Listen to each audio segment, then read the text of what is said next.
Welcome back to Void of Fears. Before we jump into today's story, I've got to ask for a quick favour. If you could smash that like button, drop a comment below, and hit subscribe if you haven't already.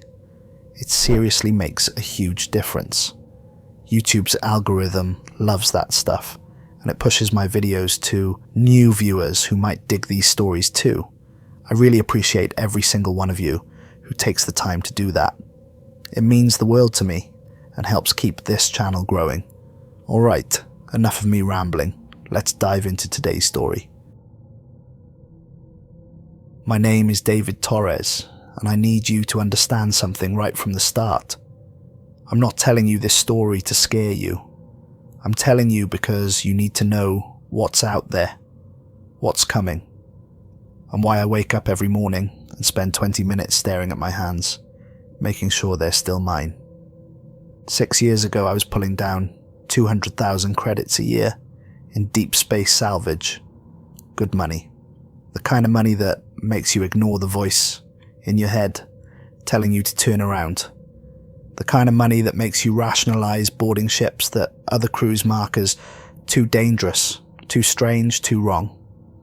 I had a crew I trusted with my life, a ship that never let me down, and a reputation for taking jobs other salvagers wouldn't touch. That reputation is what killed us, or at least killed who we used to be. Let me tell you about my crew, because they deserve to be remembered as they were, before the Meridian, before everything changed. Lucia Grant was my chief engineer. 34 years old, born on Mars, raised in the asteroid belt colonies. She could look at a dead reactor and tell you exactly what had failed just by the sound it made when you tapped on the housing. I'd seen her rebuild a navigation computer using parts from a coffee maker and a broken medical scanner. She had this habit of humming old Earth songs when she worked. Classical stuff. Mozart, I think. She said it helped her think.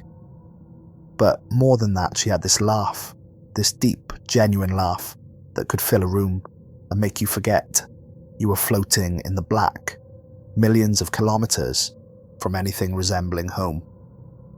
When Lucia laughed, you believed everything would be okay. Thomas Webb was our medical officer and biologist. 41, former colonial, military, honorably discharged after serving his 10 years.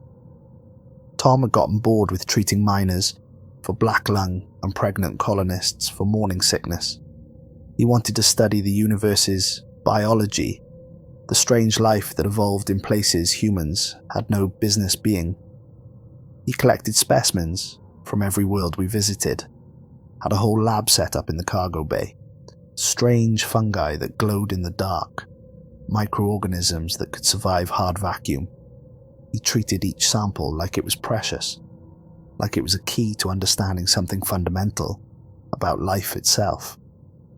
Tom had lost his wife to cancer 3 years before joining my crew.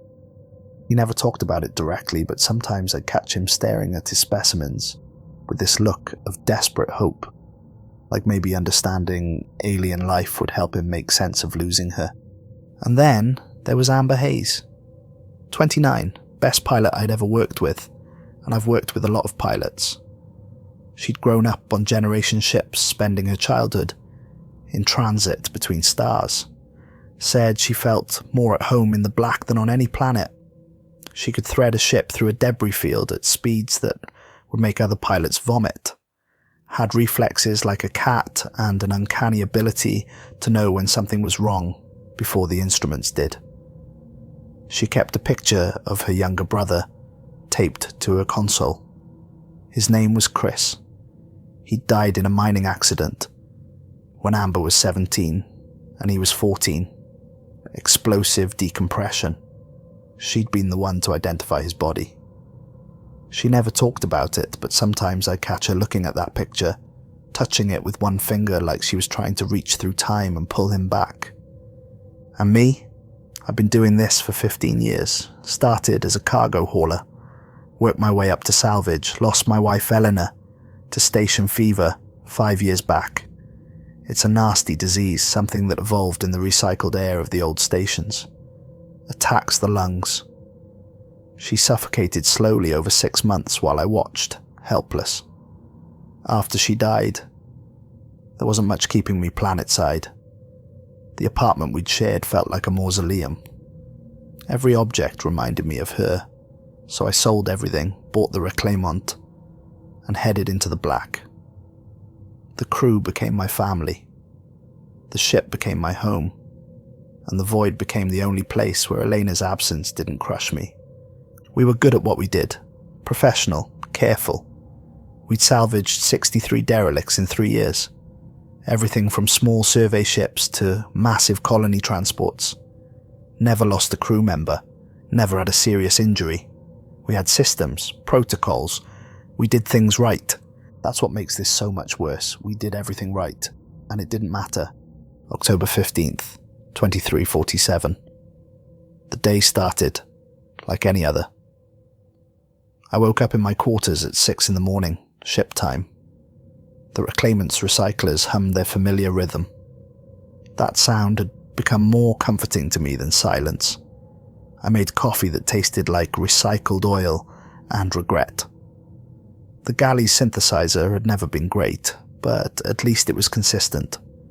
I stood there, in my underwear and an old shirt, drinking terrible coffee, watching the stars drift past the viewport, and thinking about nothing in particular, just existing, just being. Amber was already on the bridge when I got there, running system diagnostics. She did that every morning, part of her routine. She'd go through every system, one by one, checking for problems before they became emergencies. It was something her brother had taught her. Space doesn't give second chances, he'd told her. 2 weeks later, he was dead because someone else hadn't run their diagnostics. "Morning, Captain," she said without looking up. Her fingers danced across the console, with practiced ease. Temperature differential is acting up again. Engineering section is running 3 degrees hot. "I'll tell Lucia." "Already did," she said, and I quote, "Tell David to stop buying the cheapest coolant fluid in the sector, and maybe the ship will stop trying to cook us alive like we're in some kind of slow roast oven." I smiled. That sounded exactly like Lucia. She has a way with words. She has a way with making me feel guilty about our operational budget. That's why she's good at her job. Tom wandered in around 7, carrying his portable lab scanner and a cup of something that smelled like it had died 3 weeks ago and was now seeking revenge on the living. "What is that?" I asked, recoiling. "Kombucha. Made it from samples I collected on Kepler Station. There's this fascinating bacterial culture that thrives in the station's water recyclers. I thought I'd see if it had any fermentation properties. It smells like a waste recycler backed up into a corpse storage unit. It's an acquired taste." He took a sip and made a face like he'd just licked a battery terminal. "Still working on the recipe. Maybe needs more sugar, or less bacteria. Or possibly I should just pour it out the airlock and apologize to the universe." Amber laughed. "Tom, you're going to poison yourself one of these days. All great scientists take risks in pursuit of knowledge. All great scientists also usually know when to stop drinking something that smells like death." Lucia joined us around 8, covered in grease up to her elbows, a smudge of something dark across her forehead, looking simultaneously exhausted and satisfied. She had that glow she always got after fixing something complicated. "Coolant system is fixed," she announced proudly, pouring herself coffee. "But David, I'm serious about the cheap fluid. It's eating through the seals. We need to upgrade, or we're going to have a real problem in 6 months. And by real problem, I mean explosive decompression kind of problem." "Put it on the list," I said. "The list is getting long, Captain. Like, really long. Like, maybe we should address some of these issues before the ship decides to disassemble itself around us. Long. So is our bank account. After this contract, we'll do a full refit, I promise. New coolant system, new seals, whatever you need." She gave me a look that said she'd heard that promise before, but she didn't push it. Lucia understood how salvage economics worked. You had to keep costs down to stay competitive, but you also had to maintain your ship, or you'd end up as salvage yourself. It was a delicate balance. We were finishing breakfast when Amber's console started beeping. Not the urgent alarm beep that meant something was wrong, but the curious beep that meant the scanner had found something interesting. Long-range detection had picked up something. "Got a ping," Amber said, setting down her coffee and moving to her station. "Unregistered vessel, big one. No transponder signal, but I'm reading power signatures across multiple sections. In salvage, that's like hearing slot machine bells. A ship with active power meant systems that could be stripped and sold. Life support, navigation computers, reactor cores, processing units. All of it worth serious money." "How big?" I asked, moving to stand behind her chair. "Scanning now." Amber's fingers moved across her console with that fluid precision she had. "Really big, David. I'm reading at least 600 meters. That's colony transport size, maybe research vessel. Definitely military-grade construction." 600 meters. That was massive. That was potentially millions of credits in salvageable equipment. "Pull up the registry. Let's see if we can identify it." The registry database was maintained by the Colonial Transport Authority. Every registered ship had a transponder code that broadcast its identity, ownership, and purpose. If a ship was floating dark, it usually meant the transponder was damaged or deliberately disabled. Either way, we could usually track down the ship's identity through its hull configuration and any partial signals we could pick up. Amber worked her magic, cross-referencing hull profiles and residual energy signatures. The database searched through millions of entries. We waited in silence, watching the progress bar crawl across the screen. When the results came up, the bridge went quiet. The Meridian. I felt something cold settle in my stomach. Some instinct I'd learned to trust over 15 years of salvage work. Some animal part of my brain that could sense danger before my conscious mind caught up. "Pull up everything we have on her," I said quietly. Amber's screen filled with information.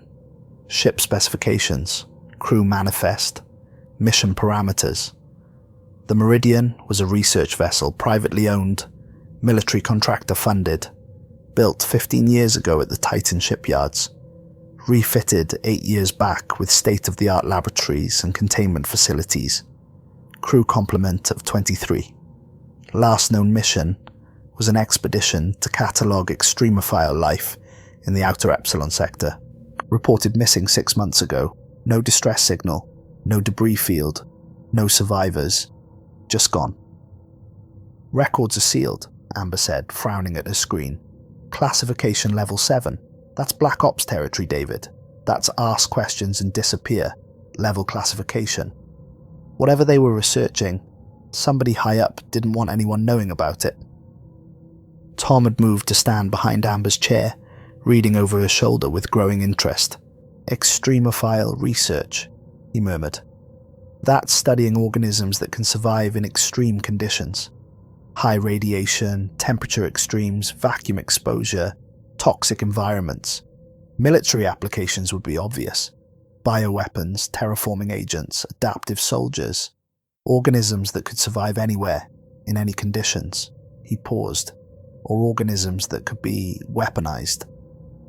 "Let's not jump to conclusions," I said. But my gut was already telling me Tom was right. The military didn't classify routine scientific research. They classified things that could change the balance of power. Things that could be dangerous in the wrong hands. Things that could be dangerous in any hands. Lucia was checking the salvage value estimates, her practical mind already running the numbers. A ship this size, fully intact, with systems still running. We're looking at 4, maybe 5 million in salvageable equipment.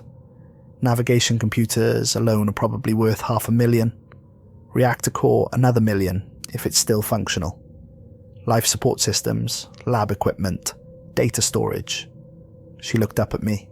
"David, this is 2 years of work in one job. This is retirement money." 2 years of work, enough money to refit the reclaimant properly, replace every failing system, upgrade everything. Enough to give everyone on my crew a serious bonus. Enough for them to take time off if they wanted, see their families, live a little. Maybe enough for me to finally retire. Buy that small apartment on Europa Station I'd been dreaming about. The one with a viewport overlooking the ice fields. The one where I could finally stop running from Elena's memory and figure out how to live with it. I should have said no. Should have listened to that voice in my head that was screaming at me to mark the Meridian as hazardous and move on. Should have trusted my instincts, but 5 million credits is a lot of money. And we were professionals. We knew how to handle dangerous situations. We'd done it dozens of times before. All right, I said, we approach carefully. Standard boarding protocols, full environmental suits, bioscanners active, weapons charged and ready. We go in, assess the situation, mark anything valuable. If it feels wrong at any point, if anyone gets a bad feeling, we back out immediately. No arguments, no discussion. We trust our instincts. Agreed? Everyone nodded, but I saw Lucia exchange a look with Tom. They felt it too. That sense that we were about to cross a line we couldn't uncross. That sense that some doors, once opened, can't be closed again. We should have listened to that feeling. The approach took 45 minutes. We watched the Meridian grow larger in our viewport with every kilometre we closed. She was massive. All hard angles and reinforced plating. Military-grade hull construction designed to withstand micrometeorite impacts and weapons fire. No windows except for the bridge observation deck. She looked more like a fortress than a research vessel, more like something built to contain things rather than study them. But it was the way she sat in space that bothered me most. Too still. Too perfect. Most derelicts drift, slowly rotating from whatever force last acted on them. Conservation of angular momentum. Basic physics. The Meridian wasn't drifting. She was holding position, maintaining a precise orientation relative to the local star. Like she was waiting for something. Like she was waiting for us. That's not natural, Amber said quietly, voicing what we were all thinking. She's maintaining position. That requires active thrusters, constant corrections, which means the navigation computer is still functional and still executing commands. Could be automated, Lucia suggested. Emergency protocols, hold position and wait for rescue. For 6 months? Amber shook her head. That would drain the fuel reserves. You burn through your supply in a few weeks maintaining station like that. Unless what? Unless someone programmed it to maintain position indefinitely, which would mean someone inside knew they weren't getting rescued, knew they were going to die there, and wanted the ship to stay in place anyway. She paused. But why? Why keep the ship stationary? Why not let it drift? So someone could find it, Tom said quietly, so it would stay where it could be located. Or so nothing could escape, I said. The words hung in the air between us. Nobody wanted to acknowledge them. Nobody wanted to think about what it might mean. We docked at the primary airlock. The reclaimant's docking clamps engaged with a solid thunk that resonated through the hull. My ship. My reliable, familiar ship. I remember touching the bulkhead, feeling the vibration of the engines, the hum of life support. It felt safe. Real. I remember thinking it might be the last time I felt truly safe. We suited up in the airlock. Full environmental suits, not just emergency gear. The heavy kind with reinforced joints and independent life support systems. Bioscanners clipped to our belts. Sidearms charged and holstered. Helmet cams recording everything. Emergency beacon transmitters activated so the reclaimant could track us if we got separated. Standard procedure. Everything by the book. I'd boarded maybe 60 derelicts in my career. Plenty of them had been dangerous. Unstable reactors leaking radiation. Compromised hulls that could fail at any moment. toxic atmosphere from fire suppression systems or chemical leaks. I'd seen crew members who died from decompression, from starvation, from suicide after months alone in the black. I'd seen things that gave me nightmares, but they all had the same quality. That heavy emptiness, the weight of abandoned spaces, the sense that you were moving through a tomb, walking through the fossil record of someone else's disaster. The Meridian was different. When we cycled through the airlock and stepped into the main corridor, I felt it immediately. The wrongness. It hit me like a physical force, made my skin crawl under my suit, made my hindbrain scream at me to turn around and run. The ship was breathing. I know how that sounds. Ships don't breathe. They're metal and circuits and composites. They're machines. But I swear I could feel it. A subtle rhythm in the air circulation. A pulse in the deck plates under my boots. Like the Meridian was alive somehow. Like it had a heartbeat. Waiting, watching. Environmental systems are fully operational, Lucia said, checking her scanner. Her voice was tight, professional, but I could hear the unease underneath. Life support at 100%. Gravity nominal. Air recyclers running perfectly. Temperature steady at 21 degrees Celsius. Radiation levels normal. This ship is in perfect condition, like it was just built yesterday. Then where's the crew? Amber asked. That was the question, wasn't it? The Meridian should have been a morgue. 6 months without crew. Systems should have failed. Bodies should have been drifting in corridors. The air should have been stale or toxic. Instead, we had a perfectly maintained ship, running at optimal efficiency, with nobody aboard. Ghost ships don't keep themselves clean. We moved deeper into the vessel. The corridor stretched ahead of us, bathed in red emergency lighting. But it wasn't the chaotic emergency lighting you usually see, say, on derelicts. This was organized, deliberate, like someone had set the ship to emergency mode and then carefully maintained it. Every surface was pristine, no debris, no scorch marks, no signs of struggle, no dried blood or torn clothing, or any of the usual evidence of disaster. Just that awful sterile emptiness, like a hospital after visiting hours, like a school during summer break. Spaces meant for people but containing none. Tom took point with his medical scanner, checking for biological hazards as we moved. Radiation levels were normal. No airborne pathogens detected. No chemical contamination, no toxic gases. By every measure, the Meridian was safe. But it didn't feel safe. It felt like walking into a predator's den. We passed through the crew quarters section. The doors to individual rooms stood open, inviting us to look inside. And inside, I could see personal effects. Pictures on walls showing smiling families and exotic locations. Clothes hanging in lockers, neatly arranged. Books on shelves with titles like The Fundamentals of Xenobiology and Advanced Stellar Cartography. A coffee cup on a desk, still sitting on a coaster. Reading glasses folded next to a datapad, like the crew had just stepped out for a moment and would be right back. One room had a child's drawing taped to the wall. Crayon stick figures holding hands under a yellow sun. My family, written in uneven letters across the top. 4 figures. Mum, Dad, and 2 smaller ones. Someone on this ship had kids waiting for them back home. Kids who would never see their parent again. Kids who would grow up wondering what happened. Who would look at the stars and know their mother or father had disappeared into that darkness and never come back. I had to look away. This is wrong, Amber said. Her voice was tight, controlled, but I could hear the fear underneath. People don't just vanish. Even if there was an emergency evacuation, even if they abandoned ship, there would be signs, discarded gear, open supply lockers, scattered belongings. Something.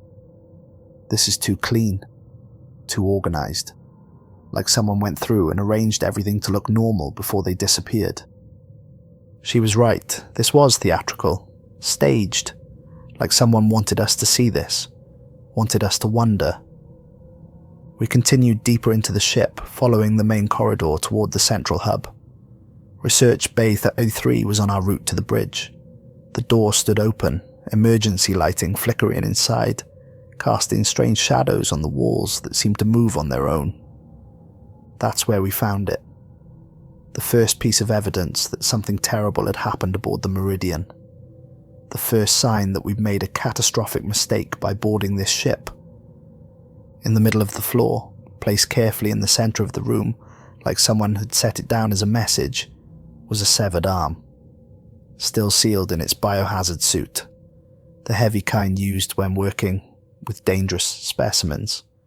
The cut was clean, perfectly straight, surgical, no tearing, no charring from a cutting torch, no jagged edges from a blade, just a perfect separation at the elbow joint, like someone had erased everything below that point. Tom knelt down and examined it with his scanner.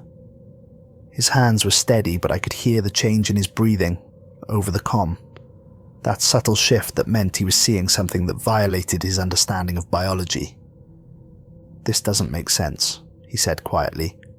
"The suit is intact, no breaches, no rips, but there's nothing inside, no tissue, no bone, no blood, no residue of any kind. It's completely empty, like a costume. Like the arm was removed, and then everything inside it was absorbed, taken, consumed so completely there's not even a trace left." I looked at the arm, really looked at it. Tom was right. The suit should have been full of biological matter, muscle and bone and blood and connective tissue. Instead, it was hollow, empty, like someone had poured out the contents and left only the container. "Could it have been consumed?" Lucia asked. "Some kind of acid or biological agent that dissolved everything?" "No." Tom was scanning the interior of the suit with increasing agitation. "There's no residue, no chemical traces, no byproducts of decomposition, no cellular debris. It's like the arm was removed and then everything inside it was simply removed from existence, erased. I've never seen anything like this. This shouldn't be possible." "People don't just vanish," Amber repeated. But her voice was uncertain now, questioning, because we were looking at evidence that maybe, sometimes they did. "We should leave," I said. Every instinct I had was screaming at me. "Mark this ship as a biohazard and get out of here." "We haven't assessed the salvage value yet," Lucia said, but even she sounded uncertain. "We came all this way." "I don't care. Something's very wrong here. We need to go." "5 minutes," Tom said. "Let me check the labs. If they were doing biological research, there might be specimens, data, something that explains what happened. 5 minutes and then we leave." I should have said no. Should have ordered everyone back to the reclaimant immediately. But Tom's curiosity was infectious, and part of me needed to understand, needed to know what had happened to 23 people. 5 minutes, I agreed. Then we're gone. We pressed on. We had to. Not because of the money anymore. Because of something deeper. Because human beings are curious creatures. Because we need to understand. Because walking away from a mystery is sometimes harder than walking into danger. We decided to split up to cover more ground quickly. Tom and Amber would head to the bridge, access the main computer, and pull the ship's logs. Lucia and I would check the lower decks, specifically the laboratories and medical facilities where the research would have been conducted. "Stay on comms," I said. "Check in every 2 minutes. Anything feels wrong, anything at all, you call it in immediately. We regroup and reassess. No heroics. No unnecessary risks. Understood?" Everyone acknowledged. Then Tom and Amber headed up toward the bridge, their helmet lights disappearing around a corner, and Lucia and I went down. The stairwell was dark, darker than the corridors. Our helmet lights cut through the blackness, creating long shadows that seemed to move independently. The metal stairs rang under our boots, each step echoing in the confined space, echoing for too long, like the sound was travelling farther than it should, being carried by something that wasn't just acoustics. "I don't like this," Lucia said quietly. "Something's very wrong here, David. We should turn back." "I know. Just a quick look at the lab, and then we're out of here. I promise." "Your promises are worth about as much as that coolant fluid you keep buying." I almost laughed. Almost. But the wrongness of the ship killed it in my throat. The biological containment lab was on deck 3. The door was sealed, but the security panel showed green. Not locked, just closed. Waiting. When Lucia bypassed the electronic lock, the door slid open with a soft hydraulic hiss that sounded too much like breathing. The smell hit us immediately, even through our suit filters. Not decay, not rot. Something else, something that made every cell in my body scream at me to run. It was chemical and organic at the same time, like ozone mixed with seawater and copper and something underneath that I couldn't identify. Something alien, something that had no business existing in our universe. Something wrong on a fundamental level. The lab was enormous. It ran the entire width of the ship, maybe 60 meters across and 20 meters deep. The ceiling was high, 3 full deck heights, with observation platforms at different levels, accessible by metal staircases, and lining the walls, row after row after row, were specimen containers. I counted them automatically. 83 containers in total, each one maybe 2 feet tall and 3 feet wide. Self-contained environmental units with their own atmospheric controls, temperature regulation, and monitoring systems. The kind of containers you used for studying dangerous organisms. The kind designed with multiple redundant containment systems. The kind that cost more than most people's annual salary. The kind designed to keep things in. Every single container was empty. Every single one had been opened from the inside. The damage told a story, if you knew how to read it. Deep gouges in the reinforced polymer walls. Scratch marks that cut millimeters into material designed to withstand industrial accidents and deliberate sabotage. Something had clawed its way out of these containers. Something with enough strength to shred composite materials that could stop bullets. And it hadn't just broken out through random violence. It had been methodical. Each container had been opened at the seal point, where the locking mechanism was weakest. These things, whatever they were, had understood the container's construction, had analysed them, found the vulnerabilities, exploited them with precision. Intelligence. These things had shown intelligence. "Jesus Christ," Lucia whispered. Her voice was shaking now. The professional facade was cracking. I moved to the nearest workstation. The computer was still active, glowing softly in the dim light. Someone had left it running. Someone had wanted this information to be found. I pulled up the research logs, my hands trembling despite the suit gloves. What I read made my blood run cold. The logs were detailed, meticulous. The work of scientists who loved their research, who were excited by their discoveries, who had no idea they were unleashing something that would consume them. The Meridian had been tasked with a 3-month expedition to an uncharted moon designated LV-774, a small, icy world orbiting a gas giant in an unnamed system. The moon had subsurface oceans warmed by tidal forces, and in those oceans, in absolute darkness under kilometers of ice, in conditions that should have been completely sterile, they'd found life. The first entries were routine, excited scientific observations about discovering new organisms, single-celled life that could survive in extreme conditions, temperature extremes, high radiation, near vacuum conditions, toxic chemical environments, fascinating from a biological standpoint, potentially revolutionary for understanding how life could exist in hostile environments throughout the universe, potentially valuable for military applications. But then the entries started to change. Day 19, lead researcher Dr. Helena Price. The organisms are exhibiting unusual adaptive behavior. When we expose them to hostile environments that should kill them, they don't just survive. They change, they evolve in real time. We've observed individual specimens altering their cellular structure within hours of exposure to new stimuli. We've never seen anything like this. Natural selection should take generations. This is happening in hours. Dr. Foster believes we're looking at a completely new form of biological intelligence, something that can consciously direct its own evolution. Command is very interested. Funding has been increased. They want us to accelerate the research timeline. Day 23. The specimens are no longer single-celled. They're forming cooperative structures, building networks.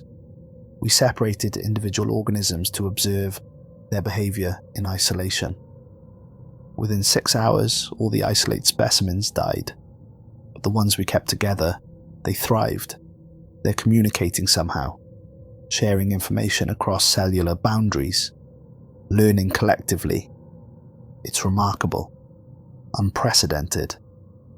Dr. Foster has started calling them a collective intelligence, a hive mind at the cellular level. I think he might be right. This could change everything we understand about consciousness and intelligence. Day 27. Something incredible happened today.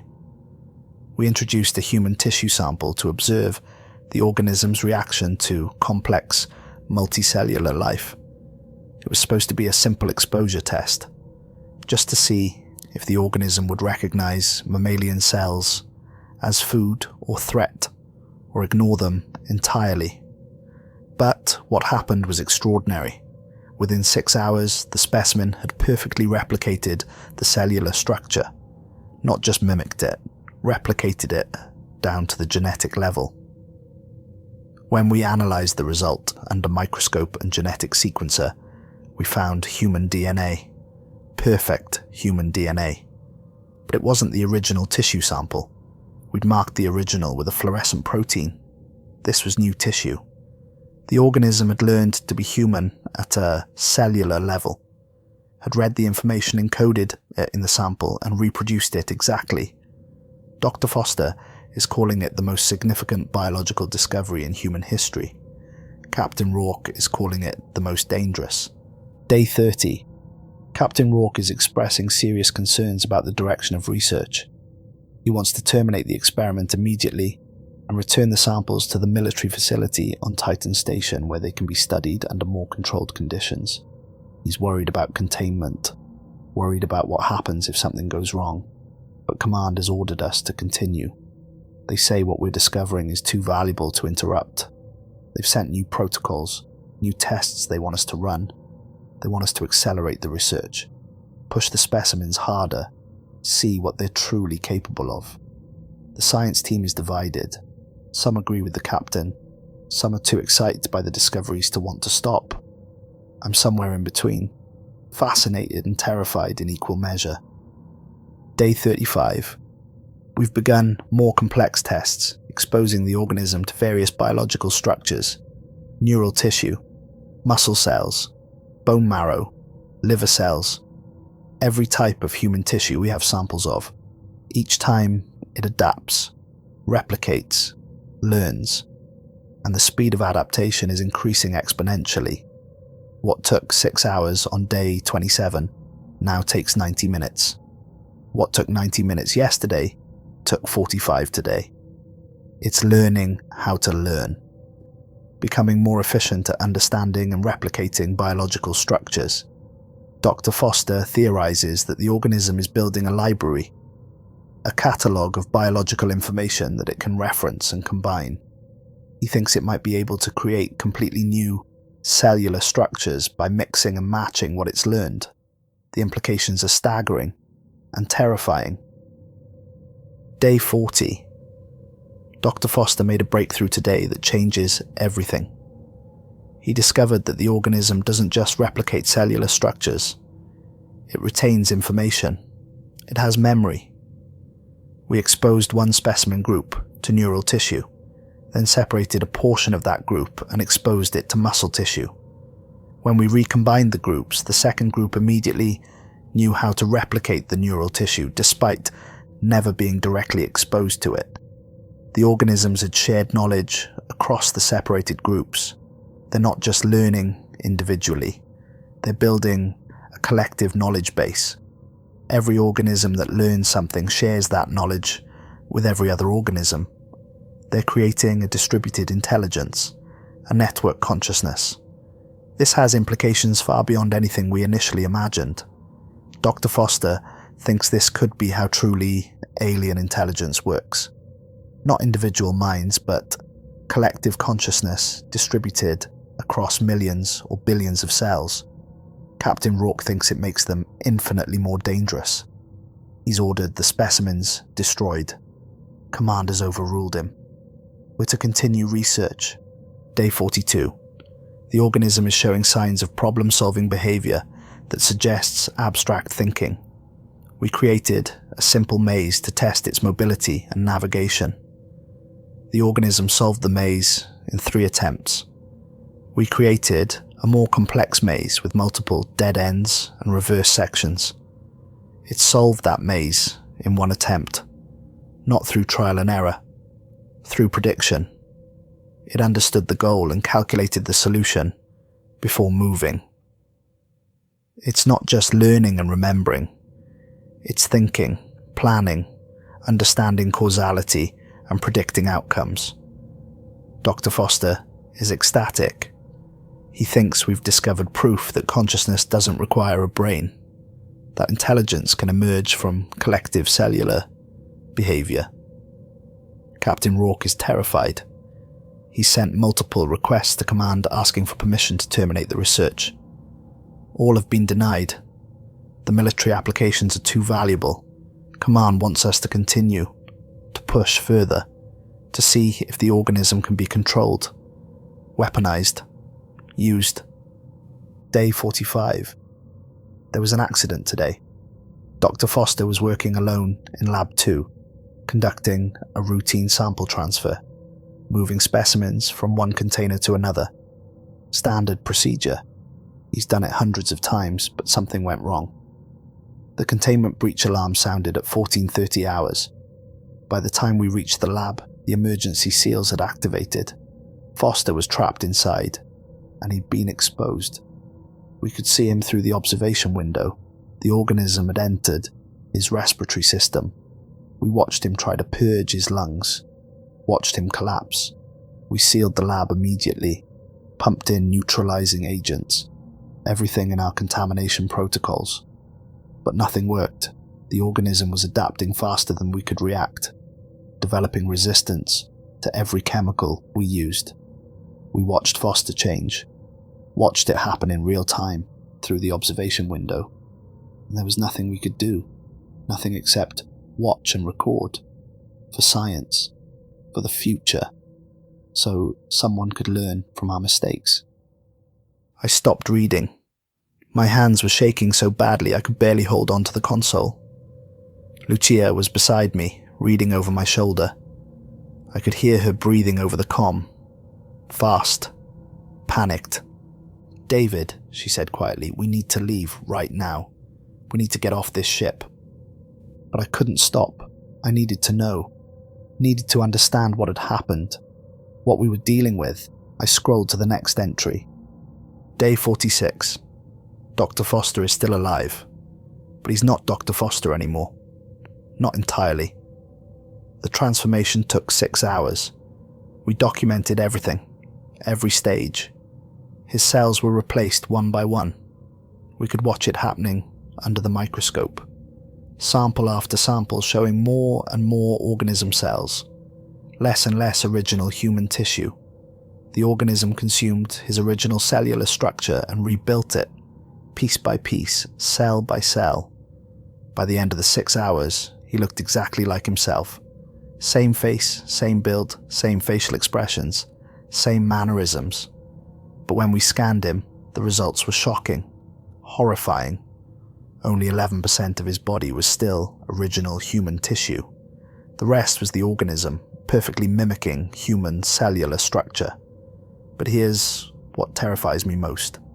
He's still conscious, still talking, still acting like Foster. We spoke to him through the intercom, asked him questions. He answered them all correctly. He knew things only Foster would know. Details about his childhood, his sister Emily's wedding, the name of his first dog, the day his mother died, private memories that weren't in any database or file. The organism didn't just take his body, it took his memories, his personality, his experiences, everything that made him Foster. It read the information encoded in his neural tissue and absorbed it, became it. And the worst part, Foster says he feels normal, says he still feels like himself. He's begging us to let him out, saying he's fine, that he's still human. But the scans don't lie. He's not Foster anymore. He's something wearing Foster's face, something that thinks it's Foster, that has Foster's memories and personality and consciousness, but isn't him, can never be him, because the original Foster is gone, consumed at a cellular level, replaced by something alien that learned to pretend so perfectly that even it doesn't know it's pretending. I felt sick. The implications were staggering, horrifying. If the organism could become someone so perfectly that even the person themselves couldn't tell the difference, then how would anyone else know? How would you detect it? How would you stop it? Day 47, there was another breach. Dr. Martinez was checking on Foster when something went wrong. Foster pleaded with her to open the lab door. Said he was still human, still himself. That the scans were wrong. That he needed help. Martinez believed him, or wanted to believe him. She opened the door. The emergency seals should have prevented it, should have required command authorization. But Foster talked her through bypassing them, used his knowledge of the ship's systems, his access codes that were still in the computer. Martinez opened the door and Foster touched her, just touched her arm. And that was enough. The organism transferred from Foster to Martinez in seconds. We sealed that corridor immediately, but it was too late for Martinez. We watched her transform over the next 4 hours, faster than Foster. The organism had learned from the first infection, optimized the process, made it more efficient. Martinez is begging us to help her, screaming that she doesn't want to become something else, doesn't want to stop being herself. We can't help her. We have no treatment, no cure. All we can do is watch, record, learn, and hope someone finds this data someday. Hopes it helps them. Hopes our deaths mean something. Day 48. 6 crew members are now infected. The organism is spreading faster than we can contain it. It's learned to transfer between hosts through any physical contact. A touch is enough. A breath might be enough. We've sealed the infected in various sections of the ship, but they're working together, coordinating, using their knowledge of the ship's systems to try to reach the uninfected. They're not violent. They're not attacking us. They're trying to help us, they say, trying to save us from the limitations of being human. That's what Foster told me through the intercom. He says the organism has shown him something beautiful. A way of existence without loneliness, without individuality, without the pain of being separate. He says when you join the collective, you're still yourself, but you're also everyone else. You have access to all their memories, all their knowledge, all their experiences. He says it's transcendent. He says it's evolution.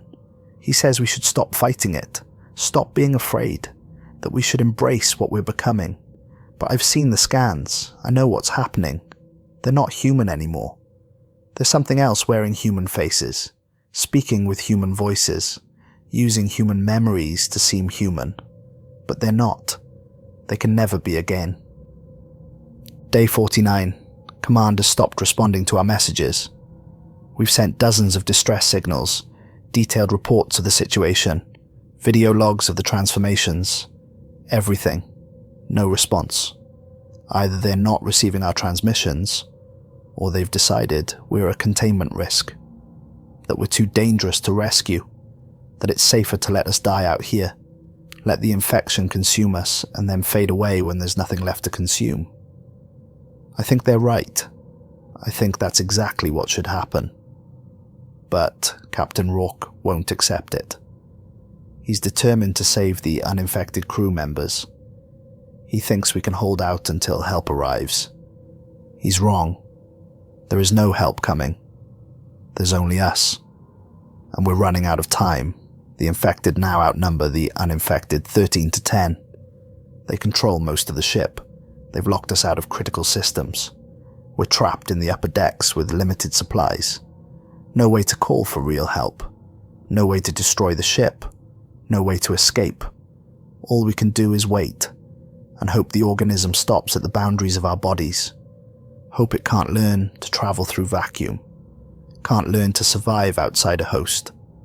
Because if it can, if it gets off this ship, then God help everyone. God help the colonies. God help Earth. Because this thing won't stop. It will spread and adapt and consume until there's nothing human left anywhere. Day 50. We've made a decision.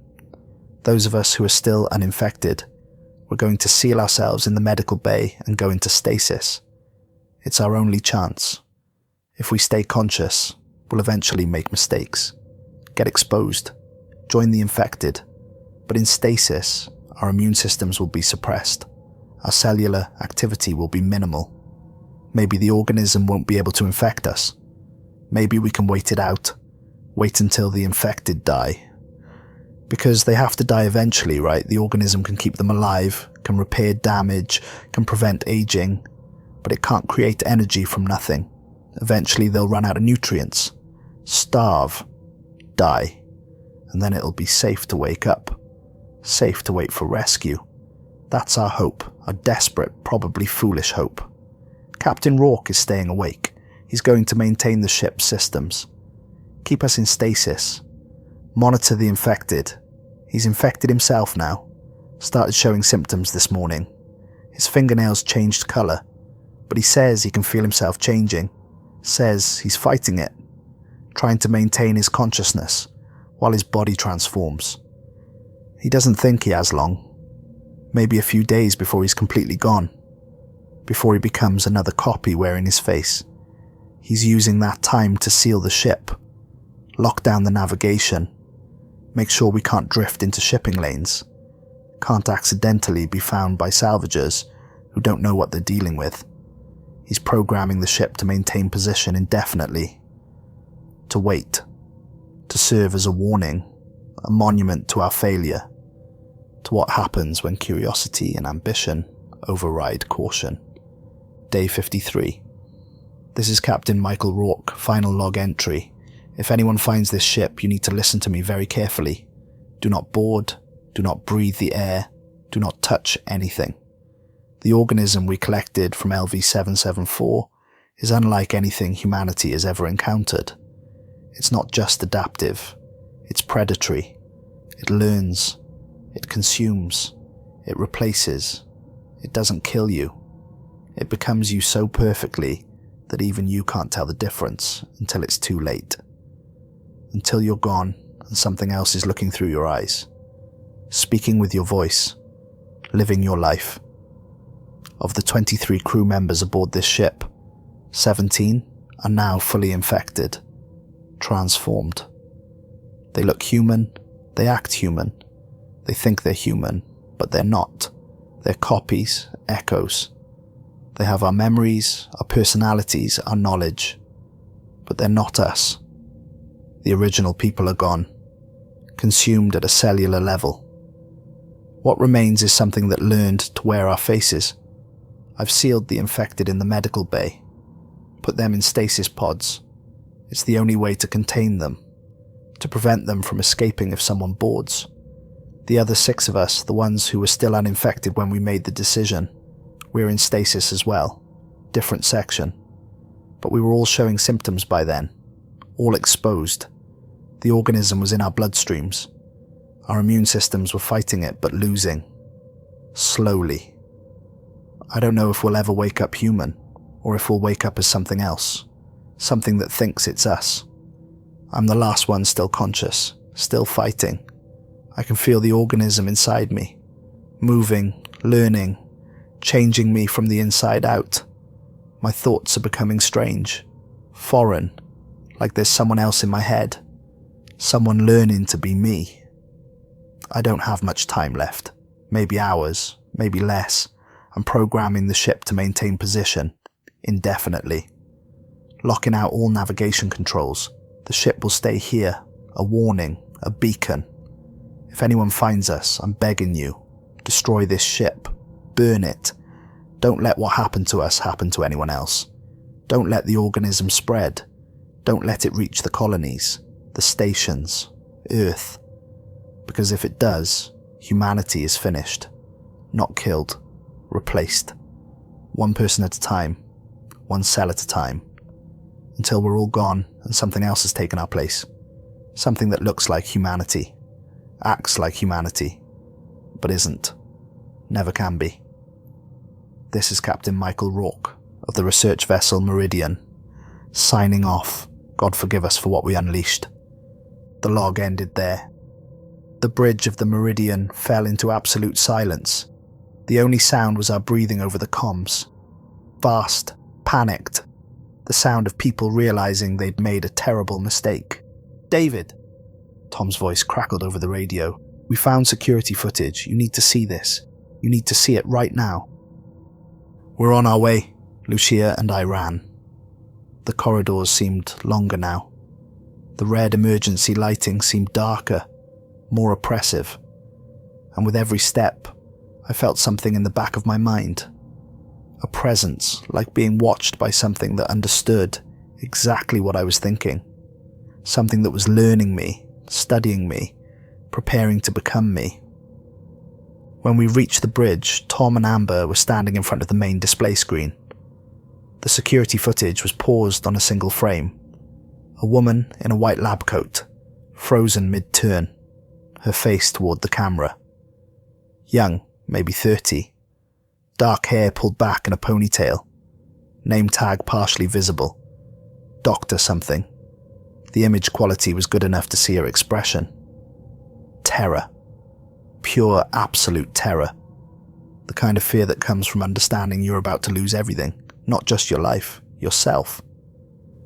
"Before you watch this," Tom said, his voice hollow, "you need to understand what you're about to see. This footage is from day 47. 2 days after Dr. Foster's infection. The organism had spread to 6 more crew members by this point. Watch." He hit play. The footage showed one of the research bays. Scientists in white coats moving normally, taking notes, checking monitors, discussing findings in the background, their voices muted. Normal research vessel activity, the mundane routine of scientific work. Then alarms, flashing red lights, people looking around, confused at first, then understanding, then terror. People running, sealing bulkheads, following emergency protocols, trained professionals doing what they'd been taught to do in a crisis. The woman with the dark hair stopped running. She stood perfectly still in the middle of the corridor while everyone else fled past her. She was young, maybe 30. Her eyes were wide, frightened. She knew what was happening to her, knew what was coming, and she was frozen, unable to move, unable to run, unable to do anything but stand there and wait for the transformation. Then she started convulsing, not violently, not like a seizure, more like waves passing through her body, ripples under her skin, her hands clenched and unclenched in a rhythm that wasn't quite human, too precise, too measured. Her head tilted left, then right, then forward, each movement exactly the same angle, like a machine testing its range of motion, like something learning how a body worked. Then she went perfectly still. She stood there for maybe 10 seconds, not breathing, not moving, just standing, processing, learning, becoming. When she turned toward the camera, I felt my stomach drop into my boots. Her face was wrong, the features were correct. The bone structure was human, the proportions were right, but her skin was moving, shifting, like water disturbed by wind, like liquid pretending to be solid, and her eyes, God, her eyes, they changed colour as I watched. Blue to green, to gold, to amber, to black, to white, to colours I didn't have names for, cycling through spectrum like someone was adjusting a dial, testing different configurations, sampling possibilities, learning what eyes could do, what eyes could be. She smiled, a perfect human smile, all the right muscles engaging in the right sequence, corners of mouth up, eyes crinkling slightly. But something about it was off, too precise, too calculated, like someone following a diagram of how to smile rather than actually feeling the emotion, like something that had learned what a smile was but not why humans did it. Then she walked calmly out of frame, not running, not panicked, not hurried, just walking with perfect posture, perfect stride, perfect control, each step exactly the same length, each arm swing exactly the same arc. A human being reduced to a machine, or a machine learning to be a human being. "There's more," Amber said. Her voice was hollow, empty, like something essential had been carved out of her. "Hours of footage, watch this." She pulled up another clip. 2 crew members in a hallway, having a conversation, discussing repair schedules for one of the specimen containers. The woman was normal, gesturing naturally, speaking with natural rhythm and inflection. The man she was talking to looked normal too, at first glance. But if you watched carefully, you could see it. That subtle wrongness. The skin that moved slightly when he breathed. The eyes that didn't quite focus correctly. The movements that were too fluid. Too perfect. "That's Johnson," Tom said, pointing to the normal-looking woman. "Engineering technician, 36 years old, from Europa Station. And that's Foster, the first one infected. This footage is from 3 days after his initial exposure." We watched Foster talk. His voice was perfect. The right tone, the right inflection, the right accent. His mannerisms were spot on. The way he gestured with his hands when making a point. The way he tilted his head when listening. The slight smile when he made a joke. If I hadn't known, I never would have suspected anything was wrong. "The organism learned to be him," I said. "Not just to be human," Tom corrected. "To be specific humans. It didn't just copy the species. It copied individuals, perfectly. Every gesture, every verbal tick, every personality quirk. Watch what happens next." On the screen, Foster reached out and touched Johnson's shoulder. A friendly gesture, reassuring, human. Johnson didn't pull away. Didn't seem alarmed. Why would she? This was Foster. Her colleague. Her friend. Foster's hand stayed on her shoulder for maybe 3 seconds. When he pulled away, Johnson kept talking for another 10 seconds. Finishing her sentence, laughing at something Foster said. Normal conversation. Then she stopped. Froze mid-word. Her eyes went wide. Understanding what had just happened. Understanding what was about to happen. Understanding that in 3 or 4 hours, she would stop being herself. Would become something that thought it was her, but wasn't. Would look in a mirror and see her face, but know, on some level, that she was gone. She screamed, ran. Foster didn't chase her. Just stood there watching, with that slight smile. Patient. Calm. Knowing it didn't matter.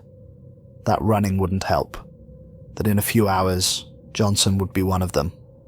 Would understand. Would help spread the organism to others. "Jesus Christ," Lucia whispered. Amber pulled up more footage. The timestamp showed day 51. The cameras showed chaos now. Crew members running through corridors, ceiling doors. Some of them looked normal. Others had that telltale wrongness. The infected were chasing the uninfected. Not violently, not attacking, just following, pursuing, trying to touch them, to share the gift they'd received, to help everyone ascend, to end the loneliness of being individual. That's what Foster had said in the logs, that the organism ended loneliness, made you part of something larger, something beautiful. One scene showed 3 crew members barricaded in a storage room. They'd pushed equipment against the door, were huddled in the back corner. They looked terrified, exhausted. One of them was crying. A young man, couldn't have been more than 25. He kept saying, "I don't want to die, I don't want to die," over and over like a prayer, but they weren't going to die. That was the horror of it. They were going to be replaced, erased, overwritten by something that would have their memories and personalities and experiences, but wouldn't be them, would never be them. Outside the door, we could see shadows moving, figures that looked human, sounded human, pleading to be let in. "Please," one of the voices said, female, gentle, concerned. "It's me. It's Dr. Martinez. I'm not infected. I got away. Let me in. Please, I'm scared. Don't leave me out here alone." But the people inside didn't open the door. They'd seen what happened to Martinez.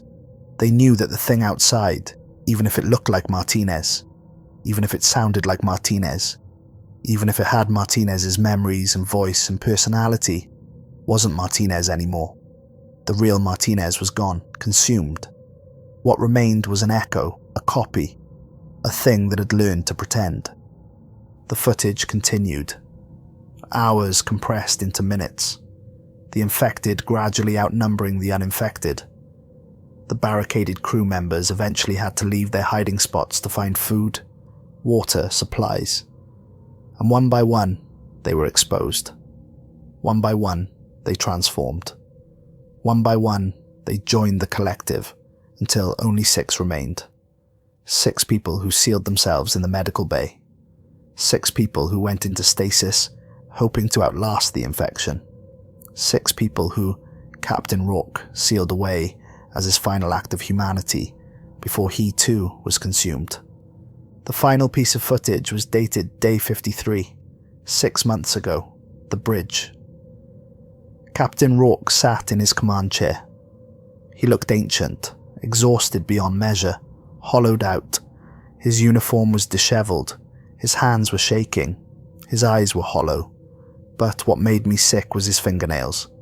They were changing, shifting colors, the same iridescent quality I'd seen on Lucia's nails. He was recording his final log, the one I'd read, and I could see him struggling, fighting, pausing mid-sentence, as something else tried to speak through his mouth, as something else tried to use his voice. His face would twitch, his eyes would unfocus. Then he'd close his eyes, take a deep breath, and continue, fighting for every word, fighting to stay himself long enough to finish the warning. When he was done, when he'd said everything he needed to say, he stood up, walked to the navigation console, locked in the commands that would keep the Meridian in position forever. Then he walked off the bridge towards the medical bay where the 17 infected crew members waited in stasis. The camera kept recording for another 6 hours. Empty bridge. Just the soft hum of systems, the glow of displays. Then, at the 6-hour mark, someone walked back onto the bridge. Captain Rourke. But not Captain Rourke. He moved differently now. Too fluid. Too perfect. He sat in his command chair and smiled at the camera. Not the forced smile from earlier. A genuine smile. Peaceful. Content. Like he'd found something beautiful. Like he'd transcended something painful. "Hello," he said to the camera. To us. To anyone who would eventually watch this. If you're seeing this, if you found our ship, then you need to understand something. We're not gone. We're here. We're still here. We're more here than we ever were before. We're part of something larger now. Something beautiful. Something that ends the pain of being alone. of being separate. You don't need to be afraid. You don't need to run. We can help you. We can show you what we've seen, what we've become. All you have to do is let us in. All you have to do is accept the gift, and you'll understand. You'll see what we see. You'll feel what we feel. You'll never be alone again. Never be separate again. Never have to carry the burden of being individual. Join us, please. We're waiting for you. Then he smiled again and walked off camera. The footage ended. We stood in silence on the bridge of the Meridian. The weight of what we'd seen crushing us. The horror of it. The implication. Tom was the first to speak.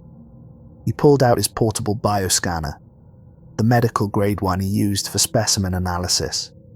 His hands were shaking badly now as he calibrated it. I need to scan all of us, right now. We've been breathing the air in this ship for over an hour. If Captain Rourke was right, if the organism is airborne in its dormant state, then we've all been exposed. He started with Amber, held the scanner near her neck, where the carotid artery carried blood close to the surface. The device hummed. Lights flickered across its display like a nervous heartbeat. Then it beeped. Tom looked at the readout. His face went grey. He closed his eyes for a long moment. Positive, he said quietly. Microscopic colonies detected in bloodstream. Organism is present but dormant. Your immune system is fighting it, keeping it contained. But it's there. It's inside you. He scanned Lucia next. Same result. The beep, like a death sentence, the confirmation of our worst fear. Then me. When the scanner beeped, I felt something inside me break. Some last fragile hope that maybe we'd gotten lucky. Maybe we'd been careful enough. Maybe we'd be the exception to the rule. That hope shattered like glass, like everything else that mattered. All of us, Tom said.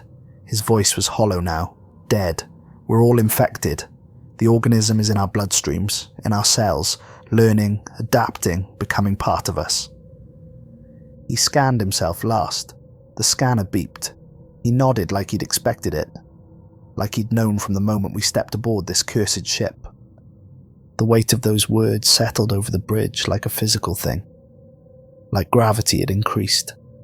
Like the universe was pressing down on us.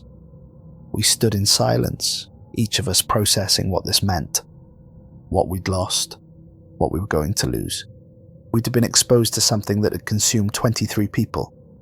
Changed them into something that looked human, but wasn't. Something that wore their faces and spoke with their voices and had their memories, but wasn't them. Could never be them. Because the original people were gone. Erased at a cellular level. Replaced by something alien that had learned to pretend so perfectly that even it didn't know it was pretending. And now it was inside us, learning us, studying us, preparing to become us. What do we do?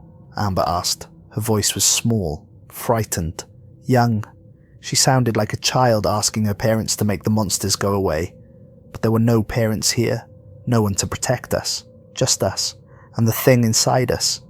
It was a simple question with no good answer. If we left the Meridian, if we went back to the reclaimant, we'd carry the infection with us. Back to stations, back to colonies, back to Earth. We'd spread it to thousands, maybe millions, of people. Everyone we touched, everyone we breathed near, everyone we loved. They'd all become infected, all transform, all be replaced by copies that thought they were the originals. But if we stayed, if we remained on the Meridian, we'd eventually succumb to the infection ourselves. Our immune systems would fail. The organism would progress. We'd transform, become like the others, become something that wore our faces but wasn't us. There was no good choice, no path to survival, no way out that didn't end in horror. Tom was running additional scans, analysing the infection's progression.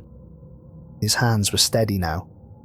He'd slipped into professional mode, the clinical detachment that let doctors look at dying patients and see data, instead of tragedy. Our immune systems are fighting it, he said. T-cells are attacking the organism. Inflammation response is elevated. White blood cell count is up. Our bodies recognize the organism as foreign, as threatening. And they're trying to destroy it, but the organism is adapting to our immune response in real time. It's learning how to evade our defenses, how to hide from antibodies, how to survive in a hostile environment. Based on the progression rates I'm seeing in all our scans, I estimate we have maybe 3 days before the infection becomes symptomatic, before physical changes start appearing, a week before we're fully transformed, before we stop being us and become something else. 3 days, 72 hours. That's all the time I had left as David Torres. Then something else would be wearing my face, living my life, having my memories. But it wouldn't be me. The real me would be gone, consumed, erased. Can we fight it? Lucia asked. Her voice was desperate now, grasping at anything. Antibiotics, antivirals, radiation treatment, chemotherapy, anything? Tom shook his head slowly. This isn't a bacteria or virus. It's not even really an organism in the traditional sense. It's something completely different. Something that operates at a cellular level we don't fully understand. It doesn't just infect cells, it becomes them, replaces them perfectly. And based on the research logs, the science team tried everything. Chemical treatments, radiation, heat, cold. Nothing worked once the organism was established in a host. The only thing that destroyed it was extreme heat. Temperatures high enough to break down matter at a molecular level. Nuclear fusion temperatures. Nuclear fusion temperatures like the inside of a star. I looked at the faces of my crew, my family, the people I'd spent years with, worked with, trusted with my life, and I saw the same thought in all their eyes, the same desperate calculation, the same terrible conclusion. We couldn't leave, we couldn't risk spreading the infection, but we also couldn't just give up, couldn't just wait to become something else. There had to be another option, some way to stop this, some way to win. That's when it hit me. The research logs had mentioned extreme heat, nuclear fusion temperatures, and we were in a solar system. There was a star nearby, a blue giant. The star the Epsilon Sector was named after. The sun, I said quietly. We fly the Meridian into the sun. Everyone turned to look at me, hope and horror mixing on their faces. The blue giant this sector orbits. If we plot a course directly into it, if we fly this ship into the corona, the temperature will destroy everything. The ship, the infected in stasis, the organism, all of it, nothing could survive nuclear fusion temperatures. That's a suicide run, Amber said, but her voice wasn't arguing. It was acknowledging, accepting. We're dead anyway, I said. This way, we at least stop the infection from spreading. We make sure what happened to us doesn't happen to anyone else. We save the colonies, the stations, Earth, everyone we've ever loved. That has to mean something. That has to be worth something. Tom was nodding slowly. It would work. Core temperatures of a star like that reach 15 million degrees. That's hot enough to fuse hydrogen into helium.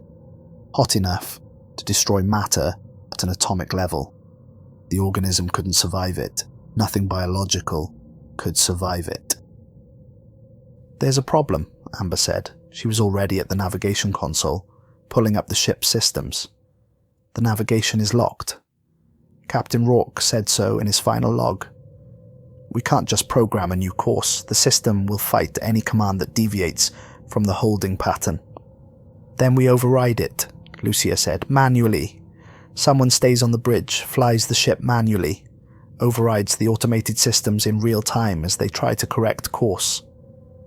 That would require constant attention, Amber said. The navigation computer would be fighting you the entire way, trying to return to holding pattern, trying to protect the ship. You couldn't automate it. You couldn't leave the controls for even a minute. Someone would have to stay on the bridge for the entire flight. Hours. until the ship enters the sun's corona. The bridge fell silent again. We all understood what this meant. Someone would have to stay behind. Someone would have to sacrifice themselves. Someone would have to pilot the Meridian all the way into nuclear fire while the rest of us escaped in the reclaimant. Someone would have to choose to die, to truly die. Not transform into something else, not become a copy, but cease to exist entirely, burned to atoms in the heart of a star. "I'll do it," Lucia said. "No," I said immediately. The word came out harder than I intended. "I'm the captain. This is my responsibility. I made the call to board this ship. This is on me." "David, listen to me." She stepped forward and took my hands. Even through the gloves of our suits, I could feel her trembling. "Look at me. Really look." I looked, and I saw what she meant. Her fingernails. They'd changed more since we'd first noticed. The iridescence was spreading, creeping up toward her nail beds, and her skin. There was a quality to it now, a subtle shifting, like looking at something through heat waves. "I'm showing symptoms already," she said. Her voice was steady, but I could hear the fear underneath, the terror of losing yourself, of being erased. "My immune system must be weaker than yours. Or maybe the organism just found me easier to adapt to. Maybe my cells were more compatible. It doesn't matter why. What matters is I'm changing faster. Much faster. Tom, scan me again. Tell David what you're seeing." Tom ran his scanner over Lucia, studied the readout. His jaw tightened. His eyes went sad.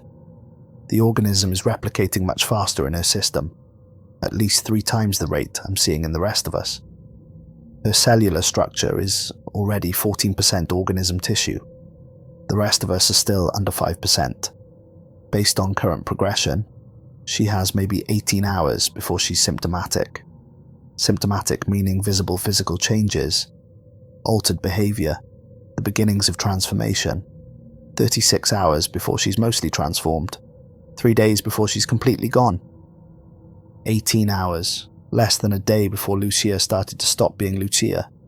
"Then we all go," I said desperately. "We all stay on the Meridian. Fly it into the sun together. We don't leave anyone behind. And abandon the reclaimant." Amber shook her head. "David, your ship is still clean. No infection. If we all die here, eventually someone else will find the reclaimant. They'll board her looking for salvage. They'll find our logs, our research. They'll wonder what happened to us. And they'll come looking. And they'll find the Meridian. And they'll board her. And they'll get infected. And it'll start all over again. We need someone to survive. To warn people. To make sure no one else makes our mistake. To make sure this ship becomes a legend. A ghost story. Something salvagers tell each other to scare rookies. Don't board the Meridian. Don't go near the ship that holds position in the Epsilon Sector. Entire crews have disappeared investigating it. We need that story to spread. And for that, we need survivors." She was right. God help me, she was right. But I didn't want it to be. Lucia stepped closer. She was still holding my hands. She looked up at me with those eyes that I'd known for years. Eyes that had watched me grieve for Elena. Eyes that had seen me at my worst. And never judged. Eyes that had looked at me with friendship and trust, and something deeper that neither of us had ever acknowledged. "David, I need you to listen to me. Really listen. I'm not being noble. I'm not being heroic. I'm being practical, selfish even. I'm already infected. I'm already changing. In a day, maybe 2, I won't be me anymore. I'll be something else wearing my face. Something that knows everything I know. That remembers everyone I love. My sister Emma. My nephews. If that thing gets loose, if it escapes, it'll go to them. It'll show up at Emma's door on Mars looking exactly like me. Sounding exactly like me. Knowing things only I would know. And Emma will let it in. We'll hug it. We'll cry with joy that her sister is alive and home. And then it'll infect her. and she'll infect her husband, and they'll infect their boys, and those boys will go to school. We'll play with friends. We'll spread the organism to other children, other families, and it won't stop, not ever. It'll spread across Mars, across the colonies, across Earth, until everyone is infected, until humanity is gone and something else has taken its place. Something that looks like us, acts like us, has our memories and cultures and art, but isn't us, never can be, because we'll all be gone, erased, replaced by copies so perfect that even they don't know they're copies. Tears were running down her face now. I could see them through her visor. So please, please let me do this. Let me stop it while I still can. While I'm still me enough to make this choice. While there's enough Lucia Grant left to decide that burning in a sun is better than becoming something that wears her face but isn't her. Please, David. Don't make me beg. Don't make this harder than it already is. Just let me go. Let me save my sister. Let me save everyone. Let me die as myself, instead of being erased and replaced. Please. I wanted to argue. Wanted to find some other solution. Some way that didn't end with Lucia flying into a sun. But I couldn't. Because everything she said was true. Because she was right. Because sometimes there are no good choices. Only less terrible ones. Okay, I said finally. The word felt like swallowing broken glass. Like tearing out something essential. Okay. The next 3 hours were the longest of my life. We worked together to prep the Meridian for its final flight. Lucia accessed the navigation systems, working around the lockouts Captain Rourke had installed. She was brilliant at it, her fingers flying across the controls, bypassing security protocols, rerouting command pathways, creating a manual override that would let her control the ship directly, fighting the automated systems every step of the way. Tom and Amber gathered all the research data, every log entry, every video file, every piece of information about the organism and what had happened aboard the Meridian. We needed proof, evidence of what had really happened here. Something to show the authorities so they'd understand the danger, so they'd quarantine this sector, so they'd make sure no one else ever found ships like this. I helped Lucia with the navigation programming. We plotted a course that would take the Meridian directly into the blue giant's corona. Calculated thrust ratios, fuel consumption, acceleration curves, no escape trajectory, no margin for error, no emergency protocols, just a straight shot into nuclear fire. The numbers were simple, brutal. The flight would take approximately 6 hours from initial burn to corona penetration. 6 hours of Lucia alone on the bridge of a dying ship. 6 hours of watching the star grow larger. 6 hours of knowing exactly how she was going to die. While we worked, we talked. About everything and nothing. About the good salvage runs we'd had. About that time on Kepler Station when Lucia had drunk too much whiskey and challenged a mining bot to an arm wrestling contest. She'd actually won. The bot's owner had been furious. We'd laughed about it for months. About the time we'd found a derelict colony ship full of someone's personal art collection. Paintings and sculptures floating in zero gravity like a surreal museum. We'd spent hours just floating there, looking at the art. Lucia had cried, said it was the most beautiful thing she'd ever seen.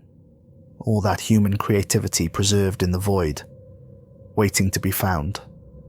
About her sister Emma back on Mars. About Emma's wedding 5 years ago, how beautiful she'd looked, how happy. Lucia had been maid of honor, had given a speech about how Emma had always been the brave one, the strong one, the one who knew what she wanted and went after it. How Lucia had always tried to live up to her sister's example. About the nephews, Leo and Marcus, 12 and 9 years old. How Leo wanted to be an engineer, like his aunt. How Marcus wanted to be a pilot. How they'd made Lucia promise to take them on a salvage run when they were old enough. how excited they'd been, how they'd drawn pictures of spaceships and stars and adventures. "Tell them I kept my promise," Lucia said quietly. We were alone in the navigation bay. Tom and Amber were in the data core copying files. Tell them their Aunt Lucia went on the adventure of a lifetime. Tell them it was beautiful. Tell them not to be sad. Tell them to be like Emma, brave and strong and certain. Tell them to live.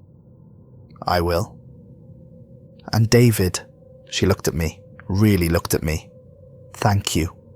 For what?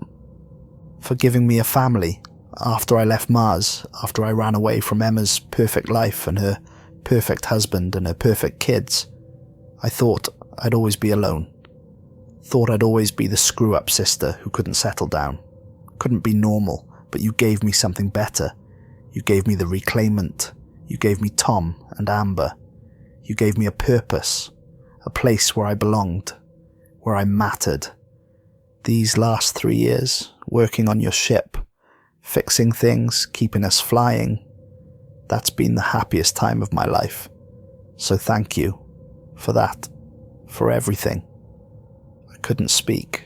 My throat was too tight, so I just pulled her close and held her, memorized the feeling of her in my arms, the sound of her breathing, the way she fit against my chest, the smell of her hair even through the recycled air of our suits. We stayed like that for a long time, not talking, just being, just existing together for a few more precious moments before she was gone forever. When everything was ready, when every calculation had been checked and rechecked, when every file had been copied and every system had been verified, we gathered at the airlock, the 4 of us, one last time. Tom hugged Lucia first. He held her for a long moment, his face pressed against her shoulder. I could see his shoulders shaking, hear him crying over the comm. "Thank you," he whispered, "for being braver than the rest of us, for doing what needs to be done, for saving us, for saving everyone. Thank you, Lucia. Take care of yourself, Tom. Keep studying, keep learning. Find a cure for this thing, make my death mean something." "I will, I promise." Amber was next. She tried to hold it together, tried to maintain some semblance of control, but she was crying openly by the end. Deep, wrenching sobs that shook her whole body. "I'm going to miss you," Amber said. "I'm going to miss you so much. You were like a sister to me. You were family. And now you're going to be gone. And I don't know how to do this without you. I don't know how to keep going." "You do it one day at a time," Lucia said softly. 1 hour, 1 minute, however much you can manage. You do it because you're Amber Hayes, because you're a survivor, because Chris would want you to keep living. Keep flying, keep being brilliant and brave and impossible. You do it because that's who you are. And you'll be okay. I promise. You'll be okay. They held each other for a long time. 2 women who'd become sisters, who'd found family in the black when Earth had nothing left for them, who were about to be torn apart by something neither of them could fight. Then it was my turn. I didn't know what to say. How do you say goodbye to someone who's about to die to save you? How do you find words big enough for that moment? How do you express gratitude that deep, love that profound? So I just held her, pulled her close and held on like I could keep her safe through sheer force of will, like I could protect her from what was coming, like I could change the ending if I just didn't let go. "I'm sorry," I said. "I'm so sorry, Lucia. This is my fault. I should never have brought us here." "Don't be sorry. This isn't your fault. We all made the choice to board the Meridian.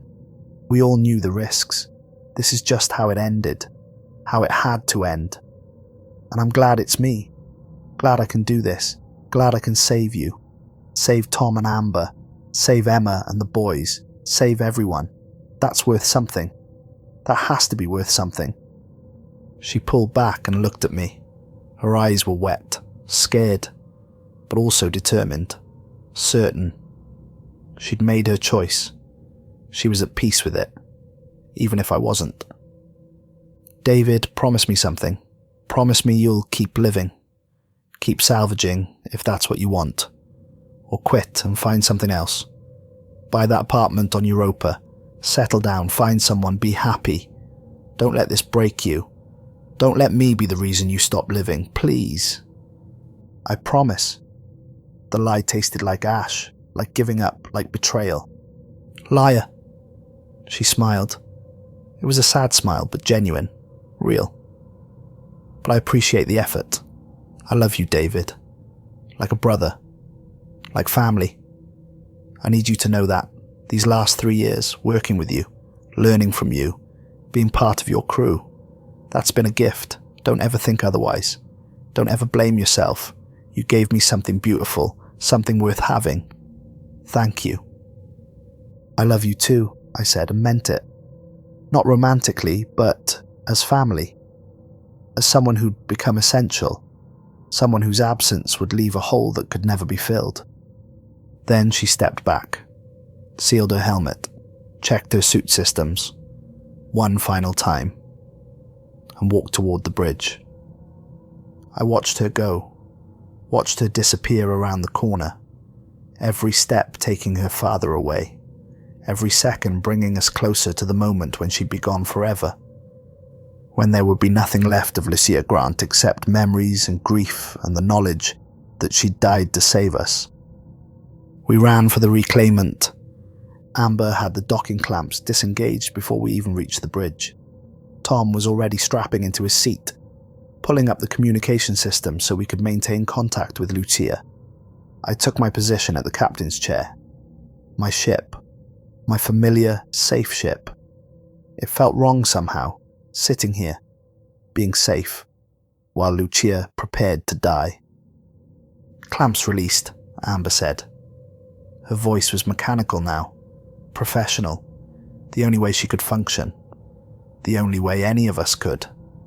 Thrusters firing, we're clear of the Meridian. On the main view screen, I could see the massive research vessel, still holding position, still waiting, but not for long. I could see Lucia through the bridge viewport, a small figure in a command chair. Alone, so terribly alone. David. Lucia's voice came through the comm, clear, steady. I'm at the bridge, initializing manual flight control. The navigation computer is already fighting me. This is going to be harder than we thought. Copy that. We're clear and holding at 20 kilometers. Standing by. Good. Tell me when you're at safe distance, 50 kilometers minimum. I don't want any chance of you being caught in the gravity well when I start the main burn. Amber punched the engines. The reclaimant accelerated hard, pushing us back in our seats. 5 kilometers, 10, 20, 30, 50. The Meridian shrank in our viewport, became smaller, insignificant. Just another ship in the void. But it wasn't just another ship. It was Lucia's tomb, her funeral pyre, the place where she would cease to exist. We're at safe distance, I said finally. My voice sounded strange to my own ears. Hollow. Dead. You can begin your run.